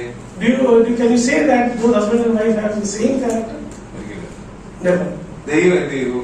ഹസ്ബൻഡ് എന്ത് കുറവുണ്ടോ അത് ഫിൽ ചെയ്യാനായിട്ട് വേറൊരാളെ ദൈവം യോജിച്ചു. What God does very beautifully is that the things that lack in the husband, He fills in by bringing a complementary wife. ഞാൻ ഇന്നലെ പറഞ്ഞു എന്റെ കാര്യം, ഇവിടെ കോൺഗ്രസിന്റെ കാര്യം പറഞ്ഞു. I gave example about my life and also his life as well. ഞാന് എന്നെ പോലെ തന്നെ പാചകം അറിയാത്ത ഒരു ഭാര്യയായിരുന്നു കല്യാണം കഴിച്ചിരുന്നെങ്കിലുള്ള അവസ്ഥ ചിന്തിച്ചിരുന്നെങ്കിൽ. Imagine if I had married someone who was equally bad at cooking. ഞാൻ ഞങ്ങളുടെ വീട്ടിൽ ഒരു പേരയ്ക്കകത്ത് ഉണ്ടെങ്കിൽ ലോകത്തിലുള്ളവർ പോലും അറിയത്തില്ല ഞാൻ അകത്തുണ്ടെന്ന്. If I'm at home, no one in that area knows that I'm at home. ആർക്കും അറിയില്ല ഞാൻ സാറുണ്ടോ എന്ന് ചിലപ്പോൾ ചോദിക്കും. No one knows that I'm at home, so they would ask whether I'm at home or not. പക്ഷെ എന്റെ ഭാര്യ അവിടെ ഉണ്ടെങ്കിൽ, But if my wife is at home, ചുറ്റുപാടുകാർക്കും അറിയാം, ദേശക്കാർക്ക് മുഴുവൻ അറിയാമോ ബിരിയാണിയാണ്. everyone surrounding our home, near our home, know that she is at home. സാങ്കിനാണ്. കാരണം മുറ്റത്തോടെ പോകുന്ന എല്ലാ സ്ത്രീകളും ചോദിക്കും ചേച്ചി എങ്ങോട്ട് പോവാ. But she is very easy to connect, and she would ask people passing by the home where they are going. അയൽവക്കത്തുള്ള വീടുകളിലെ കാര്യങ്ങളൊക്കെ ആ സ്ത്രീകളുമായിട്ട് എല്ലാം പുള്ളിക്കാരിക്ക് ഭയങ്കര ബന്ധമാണ്. And she has very close relationship with the families around, and she would inquire about their well-being. ഞാൻ തൊട്ടടുത്ത വീട്ടിലുള്ള ആളുകളോട് പോലും സംസാരിച്ചത് വളരെ വിരളമാണ്. And I do not talk. I'm not very close to my neighbors as much as she is. എനിക്ക് പരിചയമില്ലാത്ത ഒരാളോട് ആദ്യം സംസാരിക്കാൻ എനിക്ക് പറ്റില്ല. If I don't know someone personally, it's very difficult for me to open a conversation with them. നിങ്ങളിൽ പലരെയും എനിക്ക് അറിയത്തില്ല. I don't know many of you. പക്ഷെ അറിയാവുന്നവരോട് എനിക്ക് ഭയങ്കര സംഭാഷണം. But people who I know, I find it very easy to talk to them. അല്ലാത്തവരോട് ഞാൻ ഇവിടെ വീട് ഞാൻ ചോദിക്കത്തില്ല. But if I don't know someone, I wouldn't volunteer to strike a conversation with them and ask them where your home is. പക്ഷെ എന്റെ ഭാര്യ അങ്ങനല്ല. And my wife is not like that. ആ പരിചയമില്ലും ചേച്ചി മംഗലാപുരത്തുള്ളത്. Even if she doesn't know someone, she will find easy to go and start a conversation by asking where are you from. അപ്പൊ അതാണ് എന്റെ failure എവിടെയാണോ അത് ഫിൽ ചെയ്യാനായിട്ട് ദൈവം ഏറ്റവും ബെസ്റ്റ് ഒരാളെ നിയോഗിക്കും. And this is an example of where I lack, my wife completes me in that character. അതാണ് പെർഫെക്റ്റ് പാർട്ട്ണർ അല്ലെങ്കിൽ ദൈവം യോജിപ്പിച്ച ആൾ എന്ന് പറയുന്നത്. That is an example of when God brings people with two different nature, character to complete one another. നമ്മൾ select ചെയ്യുമ്പോൾ നമ്മുടെ അഭിരുചി അനുസരിച്ച് സെലക്ട് ചെയ്യുന്നത് എപ്പോഴും ഫെയിലിയറിലേക്ക് പോകും. When we select our own spouses, we will select someone with a very same nature or character, and that often is a trouble in the family life. അഞ്ചാമത്തെ കാര്യം, Fifth point, പ്രതിസന്ധി ഘട്ടങ്ങളിൽ പരസ്പരം സഹായിക്കണം. support each other in crisis. നമ്മുടെ ലൈഫിൽ crisis ഇല്ലേ? Isn't there crisis in everyone's life? ഒരുപക്ഷെ വലിയ crisis അല്ലായിരിക്കും. Maybe it's not a very big crisis. ചെറിയ ചെറിയ പ്രശ്നങ്ങളില്ലാത്ത ആരെങ്കിലും ഉണ്ടോ? Is there anyone who doesn't have at least small problems in their life? നമുക്ക് ഉൽപ്പത്തി 18 വരാം. Come back to Genesis 18. അവിടെ 7-8 വാക്യങ്ങൾ വായിച്ചേ. Start reading from verse 7 onwards. Abraham പശുക്കൂട്ടത്തിൽ ഓടിച്ചെന്ന് ഇളയതും നല്ലതുമായ ഒരു കാളക്കുട്ടിയെ പിടിച്ച് ഒരു ബാലിക്കാരന്റെ പക്കൽ കൊടുത്തു. അവൻ അതിനെ ക്ഷണത്തിൽ പാകം ചെയ്തു. പിന്നെ അവൻ വെണ്ണയും പാലും താൻ പാകം ചെയ്യിച്ച കാളക്കുട്ടിയെയും കൊണ്ടുവന്ന് അവരുടെ മുമ്പിൽ വെച്ചു. അവരുടെ അടുക്കൽ വൃക്ഷത്തിന് കീഴിൽ ശുശ്രൂഷിച്ചിരുന്നു. അവർ ഭക്ഷണം കഴിച്ചു. ഇപ്പൊ അബ്രഹാം എത്തിപ്പിക്കുന്ന ഒരു വലിയ ക്രൈസിസിലാണ്. Abraham has landed in a big crisis. 3 guest അവിടെ വന്നു. 3 guests have come to his home. അബ്രഹാമിന് സാറയുടെ ഹെൽപ്പ് ഇല്ലാതെ ഒന്നും ചെയ്യാൻ പറ്റില്ല. Abraham cannot do anything without the help of his wife Sarah. ആ സമയത്ത് ആഹാരം ഉണ്ടാക്കാൻ വേണ്ടി സാറ എല്ലാ പിന്തുണയും കൊടുക്കും. And Sarah is giving all the help that is needed for making that food. മാവ് കൊണ്ട് അപ്പം ഉണ്ടാക്കാനായിട്ട് ശ്രമിച്ചു. She is making bread with the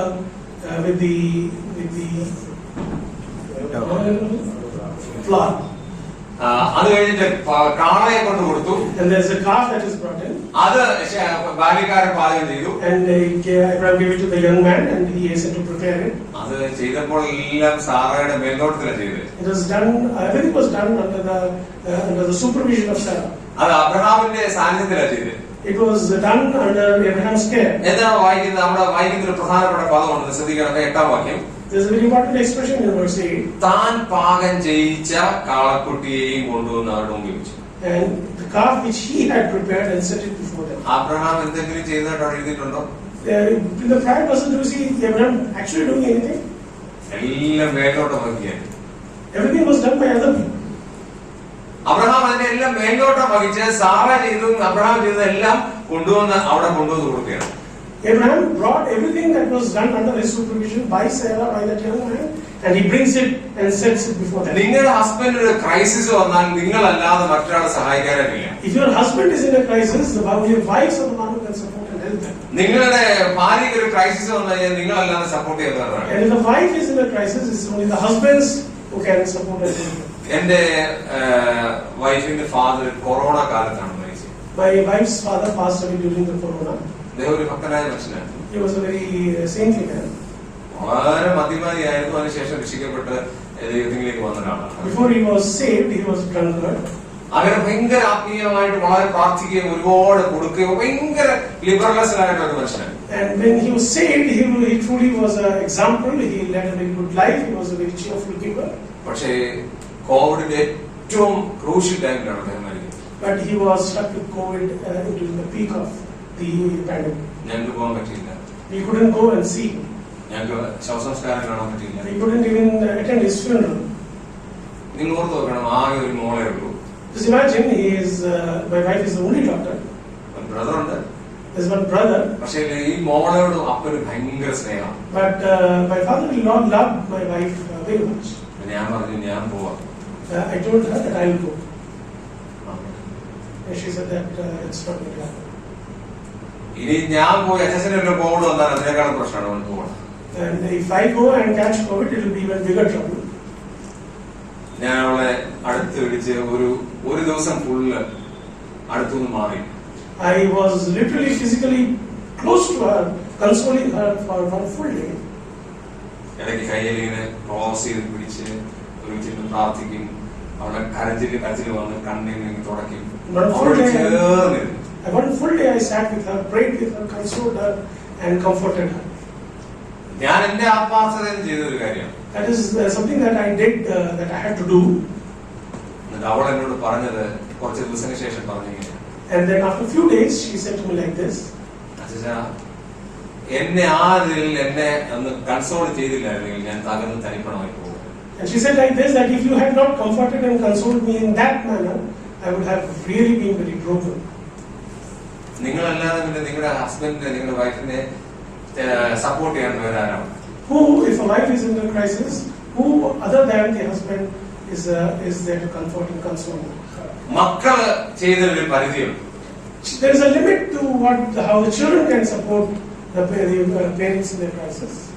പക്ഷെ ഹസ്ബൻഡും വൈഫും തമ്മിലുള്ള റിലേഷൻ പോലെ നമ്മുടെ ക്രൈസിസ് മൂമെന്റിൽ സഹായിക്കാൻ വേറെ ആരും കാണാം. But in the moment of crisis, the relationship of husband and wife is the one that can support each other during this stage. അങ്ങനെ ചെയ്തില്ലെങ്കിൽ നമ്മൾ സ്നേഹമുള്ള ഒരു കുടുംബമാണെന്ന് പറയാൻ പറ്റില്ല. If we do not do so, we cannot tell that that we are a family that loves one another.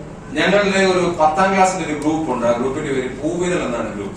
There is a group that we have in WhatsApp of my friends in 10th class. അപ്പൊ ഈ കഴിഞ്ഞ ദിവസം ഞങ്ങളുടെ ഒരു ഫ്രണ്ടിന്റെ husband മരിച്ചുപോയി. There's recently one sister's husband passed away. ഞങ്ങൾ ഈ 10ാം ക്ലാസ് ഗ്രൂപ്പ് ഭയങ്കര ക്ലോസ് ആണ്. This group of friends that we have are very close to one another. ഞങ്ങളുടെ കൂടെ പഠിച്ചതല്ല പത്തനംതിട്ടയിലെ DYSP ആണ്. ഒരാൾ DYSP ആണ്, Pathanamthitta DYSP. One of our friends in that group is a DYSP in Pathanamthitta. ഒരാള് അമൃത ചാനലിലെ news റീഡറാണ്. One other friend is a news reader in Amrita channel. അപ്പൊ എല്ലാ ഫീൽഡിലുണ്ട്. ഞാൻ ഒരാൾ മാത്രമേ പാസ്റ്ററായിട്ടു. And people are people from different backgrounds, and I'm the only evangelist and pastor in that group. അപ്പൊ കഴിഞ്ഞ ദിവസം ഞങ്ങളുടെ ഒരു ക്ലോസ് ഫ്രണ്ടിന്റെ ഹസ്ബൻഡ് മരിച്ചുപോയി. Recently, a close friend of ours, her husband passed away. അപ്പൊ പെട്ടെന്ന് ഗ്രൂപ്പിൽ വന്നു, ഇത് മരിച്ചുപോയി, നമുക്ക് എല്ലാവർക്കും പോകണം, എത്ര പേർക്ക് വരാൻ പറ്റുമെന്ന് ചോദിച്ചു. ഗ്രൂപ്പിൽ ഡിസ്കഷൻ ഉണ്ട്. And this news was shared in the group, and there was a discussion as to who all can go and visit her. അപ്പൊ ഞാൻ പറഞ്ഞു നമ്മൾ പോകണം, പോയി സംസാരിക്കണം. ആകെപ്പാടെ ഒരു മോനെ ഉള്ളൂ അവർക്ക്. അങ്ങനെ ഭയങ്കര ഏകാന്തതയുള്ളവർ നമ്മൾ പോയി കാണണമെന്ന് പറഞ്ഞു. And I insisted that we should go and comfort her because she had only one son. അപ്പൊ ഞാൻ പോലും തൽക്കാലം എടുത്താണ്, ഞാൻ മാത്രമാണ് ദൂരെയുള്ളത്, ഞാൻ പോലും തൽക്കാലം എടുത്ത് അവിടെ ചെന്നു. And I was the one who was farthest from where this incident happened, and I took a Tatkal ticket and visited her. ഞങ്ങളൊരു 9 പേരോളം ഒരുമിച്ച് വന്നിരിക്കുകയാണ് അവിടെ. We 9 of us got together to visit her. അപ്പം ഞങ്ങള് ഡിസ്കസ് ചെയ്തു എങ്ങനെയാണ് ഈ സിറ്റുവേഷനിൽ ആ പെൺകുട്ടിയെ അടുത്ത് ചെല്ലുന്നത്, എങ്ങനെയാണ് അവളെ ഫേസ് ചെയ്യും. ഭയങ്കര വിഷമം. And we were thinking how we would face her in such a situation. അപ്പൊ ഞാനൊരു സജഷൻ പറഞ്ഞു. And I forwarded a suggestion. നമ്മളെല്ലാം ചെന്നിട്ട് ആ സിസ്റ്ററുടെ സഹോദരിമാരെ തോളൽ പിടിക്കാൻ ഞങ്ങള് കയ്യിൽ ഒന്ന് ടച്ച് ചെയ്യും, എല്ലാരും ചെയ്യണം. And what I said was that all the sisters who travel should comfort her by putting their own hands on her shoulder, and brothers who travel should hold her hands. അങ്ങനെ തന്നെ എല്ലാവരും പറഞ്ഞു. അത് പറഞ്ഞു, നമ്മളെങ്ങനെ അവരുടെ പരസ്പരയുടെ കയ്യെ കയറി പിടിക്കുന്നത്. ഞാൻ പറഞ്ഞു, നോ പ്രോബ്ലം, നമ്മുടെ ഫ്രണ്ടല്ലേ, നമുക്ക് കയ്യിലൊന്നും പിടിക്കുന്നതിന് കുഴപ്പമൊന്നുമില്ല. അതൊരു മരണ സിറ്റുവേഷൻ ഇല്ല, നമുക്ക് കയ്യിലൊന്ന് കയറി പിടിച്ച് അവിടെ ഇങ്ങനെ ഒന്ന് കുലുക്കിയിട്ട് നമുക്ക് പോകാം. And initially, some people were hesitant as to how we can touch a woman who is not our wives. But then I said that it is a moment where such a action could really comfort her if you can just physically hold her and shake her and give her a physical comfort by holding her hand. അവർ ഹിന്ദു ആചാരപ്രകാരമാണ് നടക്കാനായിട്ട്. And she was from a Hindu background, and the funeral cremation was done in a Hindu background. അപ്പൊ നിലത്താണ് body കിടത്തിയിരിക്കുന്നത്. The body is put on the floor. ഞങ്ങളുടെ കൂടെ ഉള്ള 4 സഹോദരിമാര് പഠിച്ച students അവരുടെ കൂടെ അവിടെ ഇരുന്നു, കൈയിട്ട് അവിടെ ഇരുന്നു. 4 of our friends, sisters, sat with her on the floor. ഞങ്ങള് അടുത്ത് നിന്നിട്ട് ആ സഹോദരിയുടെ കയ്യിൽ എല്ലാവരും പിടിച്ചിട്ട് ഒരു ഷേക്ക് ചെയ്തു. And we all shook her, held her hands and shook her hands. എന്നിട്ട് ആ ശവമൊക്കെ ദഹിപ്പിച്ച് കുറെ കഴിഞ്ഞിട്ടാണ് ഞാൻ എനിക്ക് നൈറ്റിലെ കൈയുള്ളൂ. ഞാൻ അതുവരെ ഞങ്ങൾ എല്ലാവരും അവിടെ തന്നെ ഇരുന്ന് ആ സിസ്റ്ററോട് വളരെ സാന്ത്വനമായിട്ട്. And the body was cremated, and my train was late in the evening, and we spent some time comforting her and speaking to her. ഒരു 10-15 ദിവസം കഴിഞ്ഞ് ആ പെൺകുട്ടി ഞങ്ങളുടെ ഗ്രൂപ്പിൽ ഒരു voice message. And after 10-15 days, the sister sent a voice message in the group. ആ message കേട്ട് ഞങ്ങൾ എല്ലാവരും കരഞ്ഞു. And when all of us heard that message, we all cried. എന്റെ കസിൻസ് അവിടെ വന്നു. She said that my cousins came to the occasion. എന്റെ അമ്മാച്ചന്മാരും അനന്തരന്മാരും അവിടെ വന്നു. My uncles came, my nephews came to the occasion. പക്ഷെ ഒരാൾ പോലും എന്റെ ശരീരത്തൊന്ന് തൊടുകയോ എന്റെ കൂടെ ഉണ്ടെന്ന് ധൈര്യപ്പെടുത്തുകയോ ചെയ്തില്ല. എന്റെ 9 സ്റ്റുഡൻസിനെ എനിക്ക് ഒരിക്കലും മറക്കാൻ പറ്റത്തില്ല. But no one comforted me the way you 9 people came, and the way you comforted me. She found a very a different peace, comfort that she found the way the 9 friends of her came and comforted her on that occasion. നമ്മൾ പലപ്പോഴും വിചാരിക്കും നമ്മളൊരു സിസ്റ്ററെ, ഞങ്ങളുടെ കർണാടകത്തിലെ എല്ലാ സിസ്റ്റർമാർക്ക് ഞങ്ങൾ കൈ കൊടുക്കും. വെളിയിൽ എങ്ങനെയാണെന്ന് എനിക്കറിയില്ല. ഞങ്ങൾ എല്ലാ സിസ്റ്റർമാർക്കും ഞങ്ങൾ കൈ കൊടുക്കും, സഭയിലാണെങ്കിൽ വെളിയിലുള്ള മീറ്റിങ്ങുകളിലാണ്. And in Karnataka, we often give shake hand to our sisters as well. I don't know how it is here. Do we? No. ഇല്ല അല്ലേ? സോറി, ഞാൻ ചെറുപ്പൊക്കെ തന്നെ റിയലി സോറി, എനിക്ക് അറിയില്ലാത്തതുകൊണ്ടാണ്. ഞങ്ങൾ എല്ലാവർക്കും പരസ്പരം ഷേക്ക് ഹാൻഡ് കൊടുക്കും. We shake hands even with our sisters. അത് ഭയങ്കര emotional ടച്ചാണ്. That physical contact is brings a very different emotional support and നമ്മൾ അനുഭവിക്കുന്ന പ്രതിസന്ധി ഘട്ടങ്ങളിൽ നമ്മുടെ കൂടെ ഒരാൾ ഉണ്ടെന്ന് പറയുന്നതാണ് നമ്മുടെ And that is an expression or a confidence that you are giving to the one in the crisis that we are there for you. യേശു കർത്താവ് യോഹന്നാന്റെ സുവിശേഷം 11-ാമത്തെ അധ്യായത്തിൽ ആ വീട്ടിൽ ചെന്നു. When in John chapter 11, our Lord Jesus went to that home. അവിടെ എന്ത് ചെയ്തു അറിയാം? താൻ അവരോട് ചേർന്ന് കരഞ്ഞു എന്ന് പറയും. We see that Jesus wept with them. എന്താ കാരണം? What is the reason? He identified. Because he identified with them. അപ്പൊ നമ്മൾ ഏറ്റവും ഓർക്കേണ്ട ഒരു കാര്യം, നമ്മുടെ പ്രതിസന്ധി ഘട്ടങ്ങളിൽ നമ്മുടെ ഹസ്ബൻഡ് ആയിക്കോട്ടെ, നമ്മുടെ വൈഫ് ആയിക്കോട്ടെ, ഐഡന്റിഫൈ ചെയ്യാനുള്ള ഒരു മനസ്സ് നമുക്ക് ഉണ്ടാവേണ്ട വളരെ ആവശ്യം. The most important thing for us as husbands and wives is that when our spouses are in a state of crisis, we should be able to identify with them in that state and support. ആറാമത്തെ കാര്യം, നമുക്ക് ഒരുപാട് ഉത്തരവാദിത്തങ്ങളുണ്ട്. Established ആയിട്ടുള്ള rules and Rolls ഉണ്ട്. Sixth important point is that there are established rules and roles within the family. ഹസ്ബൻഡിന്റെ role എന്താ? What is the role of the husband?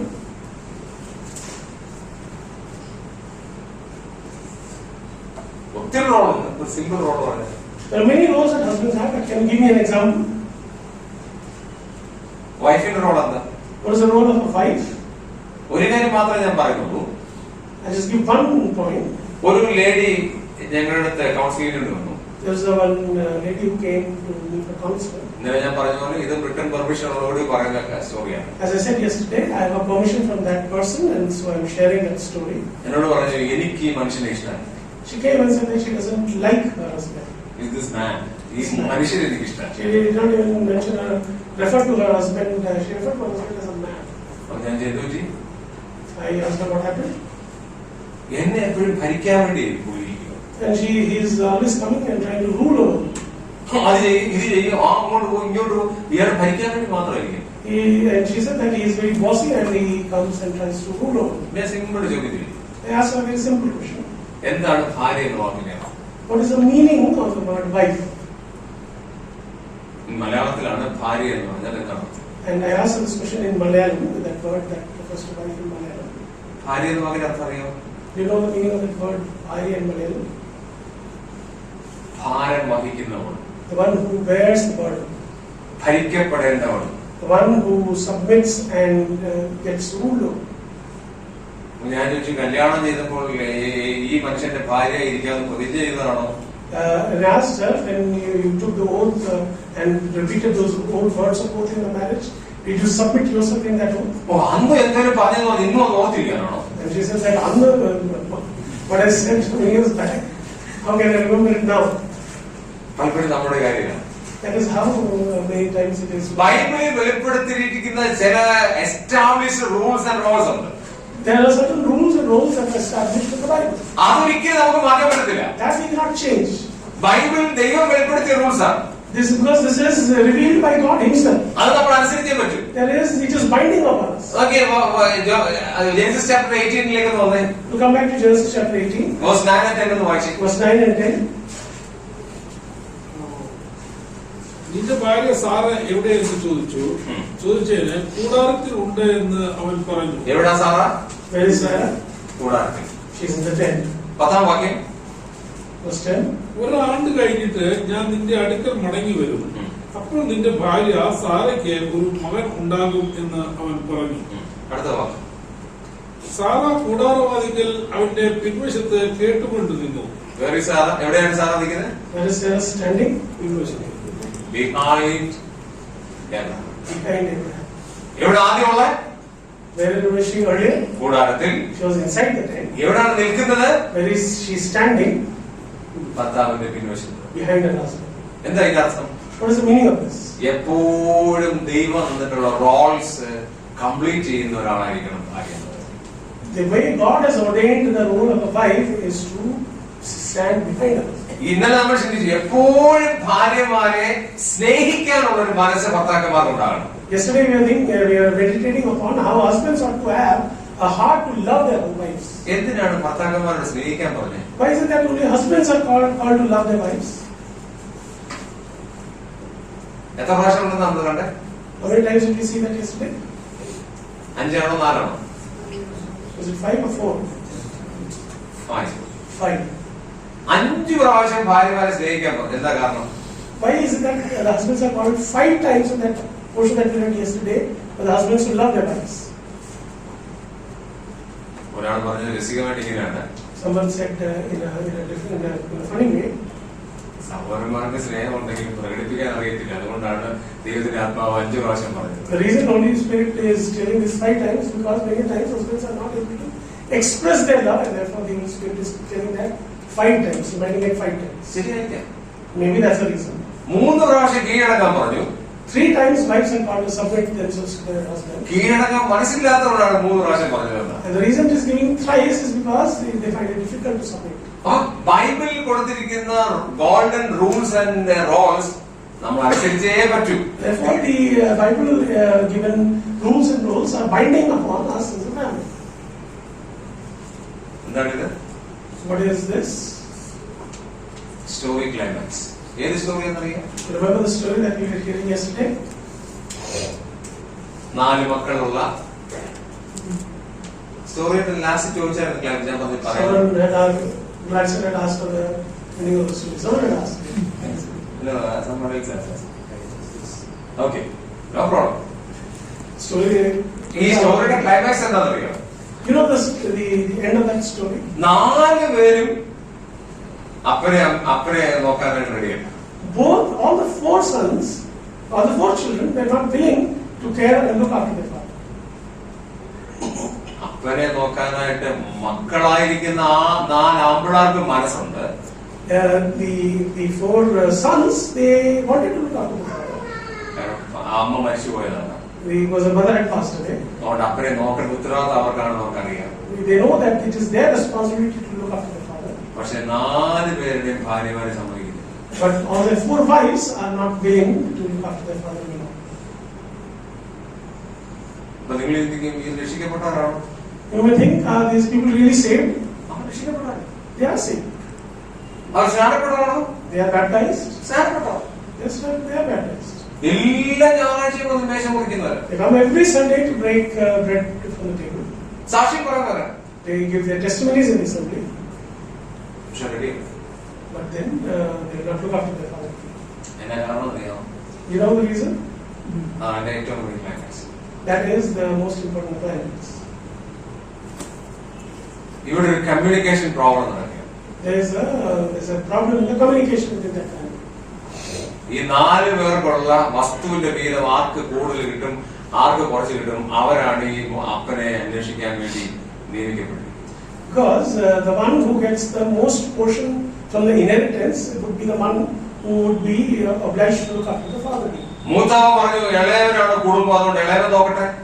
The elder one said the younger one should look because he is getting the more portion of the inheritance. ഇളയവൻ പറഞ്ഞു ഞാൻ ഇന്ത്യയിലുള്ള ആളല്ല, ഞാൻ എങ്ങനെ അപ്പനെ നോക്കാൻ പറ്റുന്നത്? The other one said, I don't even live in India, how can I look after the father? അതുകൊണ്ട് ചേട്ടൻ രണ്ടാമത്തെ ആൾ നോക്കട്ടെ. Then he said that let the elder one, the second son, look after the father.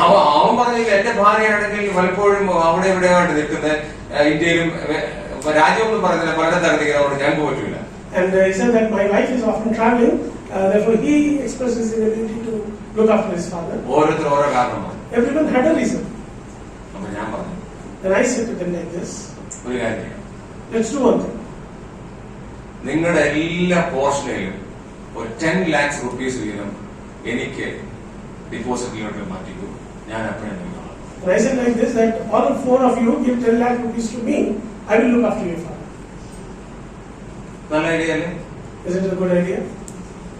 40 ലക്ഷം രൂപ ആയിരിക്കും. I asked for 40 lakhs to be given to me.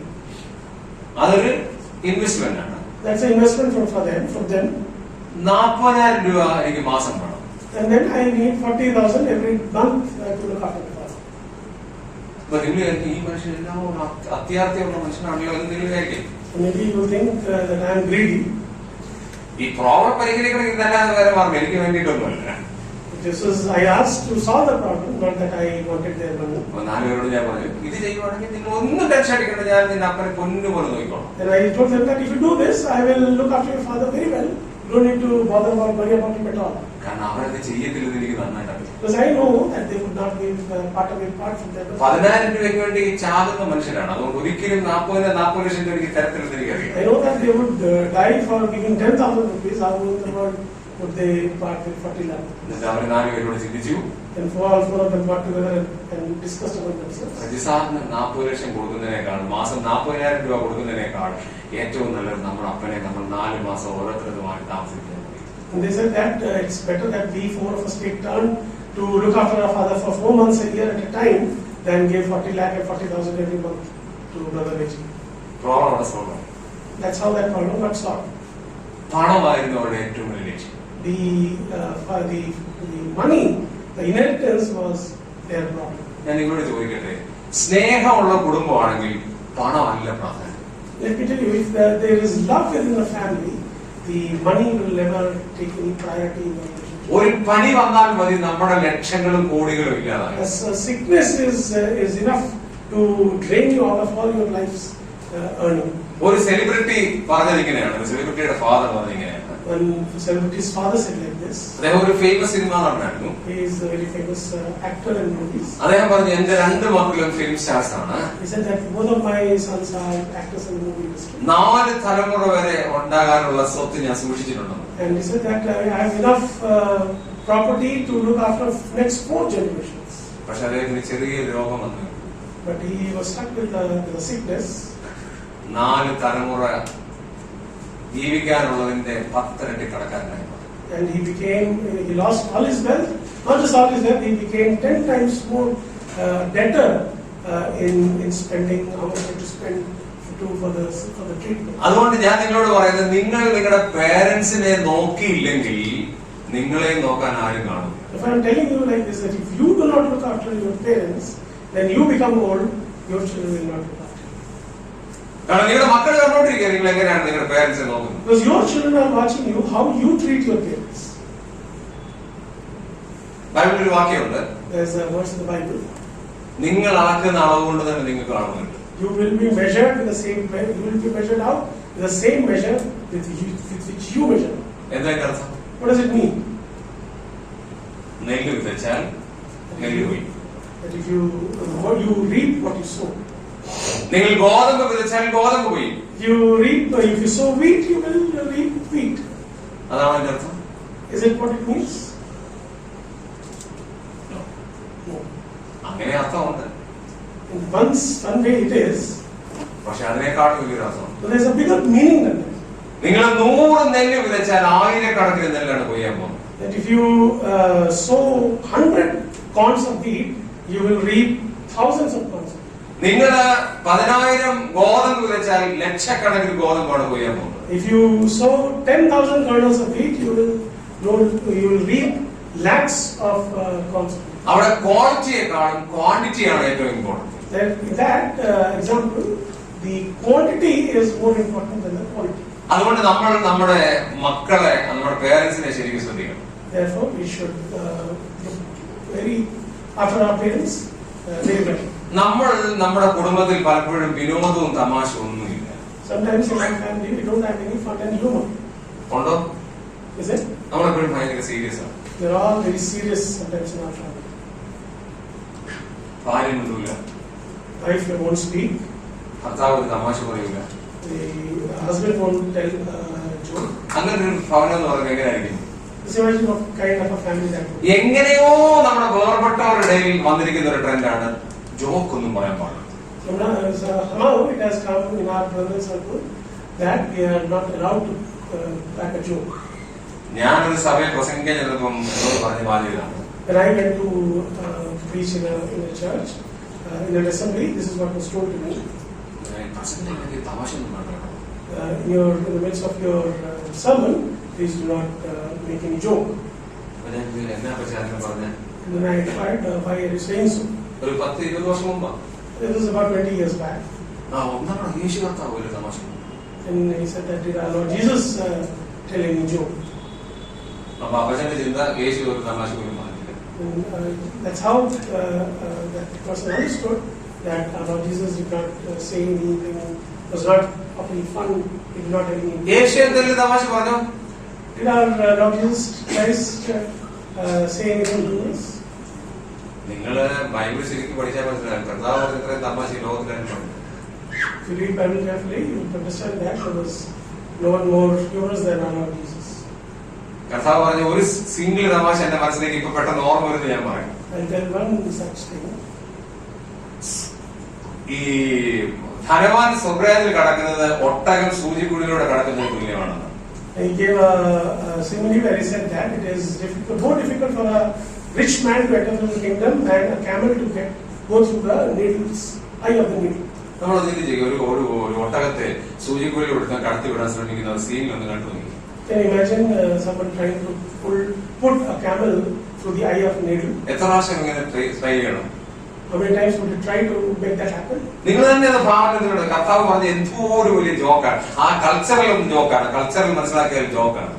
If you understand how that would have made sense to whom he spoke, it would have sounded humorous to who would have heard that. നമ്മുടെ വീട്ടിൽ അതുകൊണ്ട് ചിരിക്കാൻ പാടില്ല. We have rules in our homes that we should be very serious and not have any fun. ഒരു തമാശ പറയാൻ പാടില്ല. We should not crack any humor or joke. നമുക്ക് വായിക്കാം ഉൽപ്പത്തി 18:15 വായിച്ചു. See 18:15. സാറ ഭയപ്പെട്ടു, ഇല്ല ഞാൻ ചിരിച്ചിട്ടില്ല എന്ന് പറഞ്ഞു. സാറ പറയാണ്. ഇനി നമുക്ക് അതിന്റെ പശ്ചാത്തലം കൂടെ പഠിക്കാൻ പോവാം. We'll look at the background of why Sarah said this. ആരാ ചിരിച്ചേ? Who laughed? ഏറ്റവും കൂടുതൽ ചിരിച്ചത് ആരാ? സാറയാണോ അബ്രഹാമാണോ? Who laughed more? Was it Sarah or Abraham? Sara.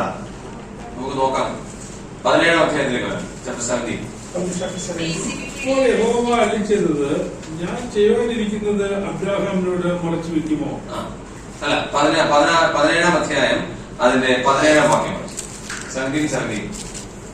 Then Jacob fell upon his face and laughed, and said in his heart, shall a child be born unto him that is 100 years old, and shall Sarah that is 90 years old bear? ഇവിടെ ഏറ്റവും ലൗഡായിട്ട് ചിരിച്ചത് സാറയാണോ അബ്രഹാമാണോ? Who laughed more loudly? Was it Abraham or Sarah? Abraham അല്ലേ? Wasn't it Abraham? പക്ഷെ വഴക്ക് പറഞ്ഞത് ആരെയാ? But who got the scolding? Sarah. അതിന്റെ കാരണം What is the reason? Sarah got the scolding, right? Sarah ചിരിച്ചത് ഒരാൾ പോലും കണ്ടില്ല, പോയില്ല ചിരിച്ചത്. No one even heard her laughing. She laughed in her heart. പക്ഷെ അബ്രഹാം കവറിന് വേണ്ടി ചിരിച്ചു, നിലത്ത് വീണ് കിടന്നിരിക്കുക. We read about Abraham that he fell on his face and laughed. സത്യം പറഞ്ഞാൽ വഴക്ക് പറയേണ്ടത് അബ്രഹാമിനെ അല്ലേ? Who should have got the scolding? Wasn't it Abraham? പക്ഷെ അബ്രഹാമിനെ വഴക്ക് പറഞ്ഞില്ല. But it was not Abraham who got scolded. ഇനി 18 വന്ന് Come back to 18. 15 വായിച്ചു. Read verse 15. രണ്ടും വ്യത്യാസം. ആ സാഹചര്യമാണെങ്കിൽ ഞാൻ സത്യം പറയാൻ വേണ്ടിയാ വന്നത്. I want to tell the truth here. Sarah ഭയപ്പെട്ടു, സാറ ഭയപ്പെട്ടു. ഇല്ല ഞാൻ ചിരിച്ചിട്ടില്ല എന്ന് പറഞ്ഞു. ചിരിച്ചത് എവിടാ? ഉള്ളിലാ ചിരിച്ച്. Verse 12 we read that Sarah laughed within herself. നമ്മൾ ഇതുപോലെ സാറയുടെ We are often like Sarah. Comedy കണ്ട് നമ്മൾ ചിരിക്കും. We'll often laugh when we see a comedy. പേരെല്ലാം മറന്നുപോയി. വേറെ ഐറ്റം വേറെ എന്ന് പറഞ്ഞൊരു കോമഡി കണ്ട് ചിരിക്കും. Serial in Kerala. There's some Malayalam serial that is very funny. Comedy. We will watch that and laugh. പിന്നെ എന്താണ് കോമഡി സ്റ്റാർസ് കണ്ട് നമ്മൾ ചിരിക്കും. We will watch these show called Comedy Stars and laugh with the jokes. ഹിന്ദിയിലുള്ള ജോക്കൊക്കെ കണ്ട് നമ്മൾ ചിരിക്കും. You'll see we will watch these serials in Hindi which are comedy themed and laugh with that. നമ്മുടെ വീട്ടിൽ തമാശ. But within our homes we cannot have any fun like that. നമ്മുടെ മക്കൾ എങ്ങനെ വളരെ തിരിച്ചിരിക്കും. Imagine how our children will grow. ബൈബിളിൽ നമ്മൾ പരിശോധിച്ചാൽ ഓരോ ലൈഫിലും അവർ എക്വിപ്പ് ചെയ്തത് എല്ലാ സന്തോഷം ഉൾക്കൊണ്ടാണ് life. You look at all the families in the Bible, you'll see that everything was joined together in proportion in the family. അതുകൊണ്ട് ബൈബിളിൽ പറഞ്ഞിരിക്കുന്നത് പൊട്ടച്ചൊല്ലെ കളിവാക്ക് ചേർച്ചയില്ലാതെ വിശുദ്ധന്മാർക്ക് ചേർച്ചയില്ലാത്ത കാര്യങ്ങൾ ചെയ്യാനായിട്ട് പാടില്ല. So in the Bible, therefore, we are said that we should not speak things coarse, jesting, and we should not have within through our mouth. വിശുദ്ധന്മാർക്ക് ഉചിതമല്ലാത്ത രീതിയിലുള്ള സംഭാഷണങ്ങൾ പാടില്ല. It is not befitting a child of God to indulge in such coarse jesting and cruel humor. പക്ഷെ നമ്മൾ അതൊന്നും ചിരിക്കുന്നതുകൊണ്ട് പ്രശ്നങ്ങളൊന്നുമില്ല. But there's no problem in laughing within ourselves. Or laughing or having a fun time. നമ്മുടെ മക്കളും കൊച്ചുമക്കളും എല്ലാം കൂടെ ചേർന്ന് ഒരുമിച്ചൊരു സന്തോഷം, അത് നല്ലൊരു കാര്യം. if our children, grandchildren, grandparents all get together to have a good fun time, there's nothing harm in it. അപ്പൊ ഇവിടുത്തെ ചിരിയിലേക്ക് പോകുന്നത് ഞാൻ അവസാനിപ്പിക്കും. We'll stop here now. ഇവിടെ സംഭവിച്ച കാര്യം കോണ്ടെക്സ്റ്റ് വേറെയാണ്. You know that the context here is a little different. പക്ഷേ അവര് രണ്ടുപേരും ചിരിച്ചു, ഈ വർത്തമാനം കേട്ട് ചിരിച്ചു. Both of them laughed hearing what they heard. കാരണം ഒരിക്കലും സംഭവിക്കാൻ സാധ്യമല്ലാത്ത കാര്യങ്ങളാണ് അവർ കേട്ടത്. Because what they heard was something that in their mind was not possible. അവര് കരഞ്ഞു എന്ന് എഴുതുകയായിരുന്നെങ്കിലോ? What if it was written that they cried after hearing that? അബ്രഹാമിന് മകൻ ഉണ്ടാകുമോ, സാറയ്ക്ക് മകൻ ഉണ്ടാകുമോ, കരഞ്ഞു എന്നാണോ എഴുതേണ്ടത്, അതോ ചിരിച്ചു എന്നാണോ എഴുതിയത്? What if it was mentioned that they cried after hearing that? But what is mentioned here is that they laughed. അർത്ഥം മനസ്സിലായി ഞാൻ പറഞ്ഞതിന്റെ അർത്ഥം? Do you understand what I'm trying to say? എന്നാൽ സംഭവ്യമല്ലാത്ത ഒരു കാര്യം കേൾക്കുമ്പോൾ അത് ജോക്കായിട്ടാണ് അവർക്ക് തോന്നിയത്. When they heard something that was impossible in their mind, they felt they perceived it as something funny. അപ്പം നമ്മുടെ കുടുംബങ്ങളിലും ചില തമാശകളൊക്കെ ഉണ്ടായാൽ വളരെ നല്ലതാണ്. Therefore, it is good to have some fun and humor within our family. അപ്പൊ നമ്മുടെ ബോണ്ട്നെസ് അത് വർദ്ധിക്കാനായിട്ട് കാരണം It will increase our bonding within the family.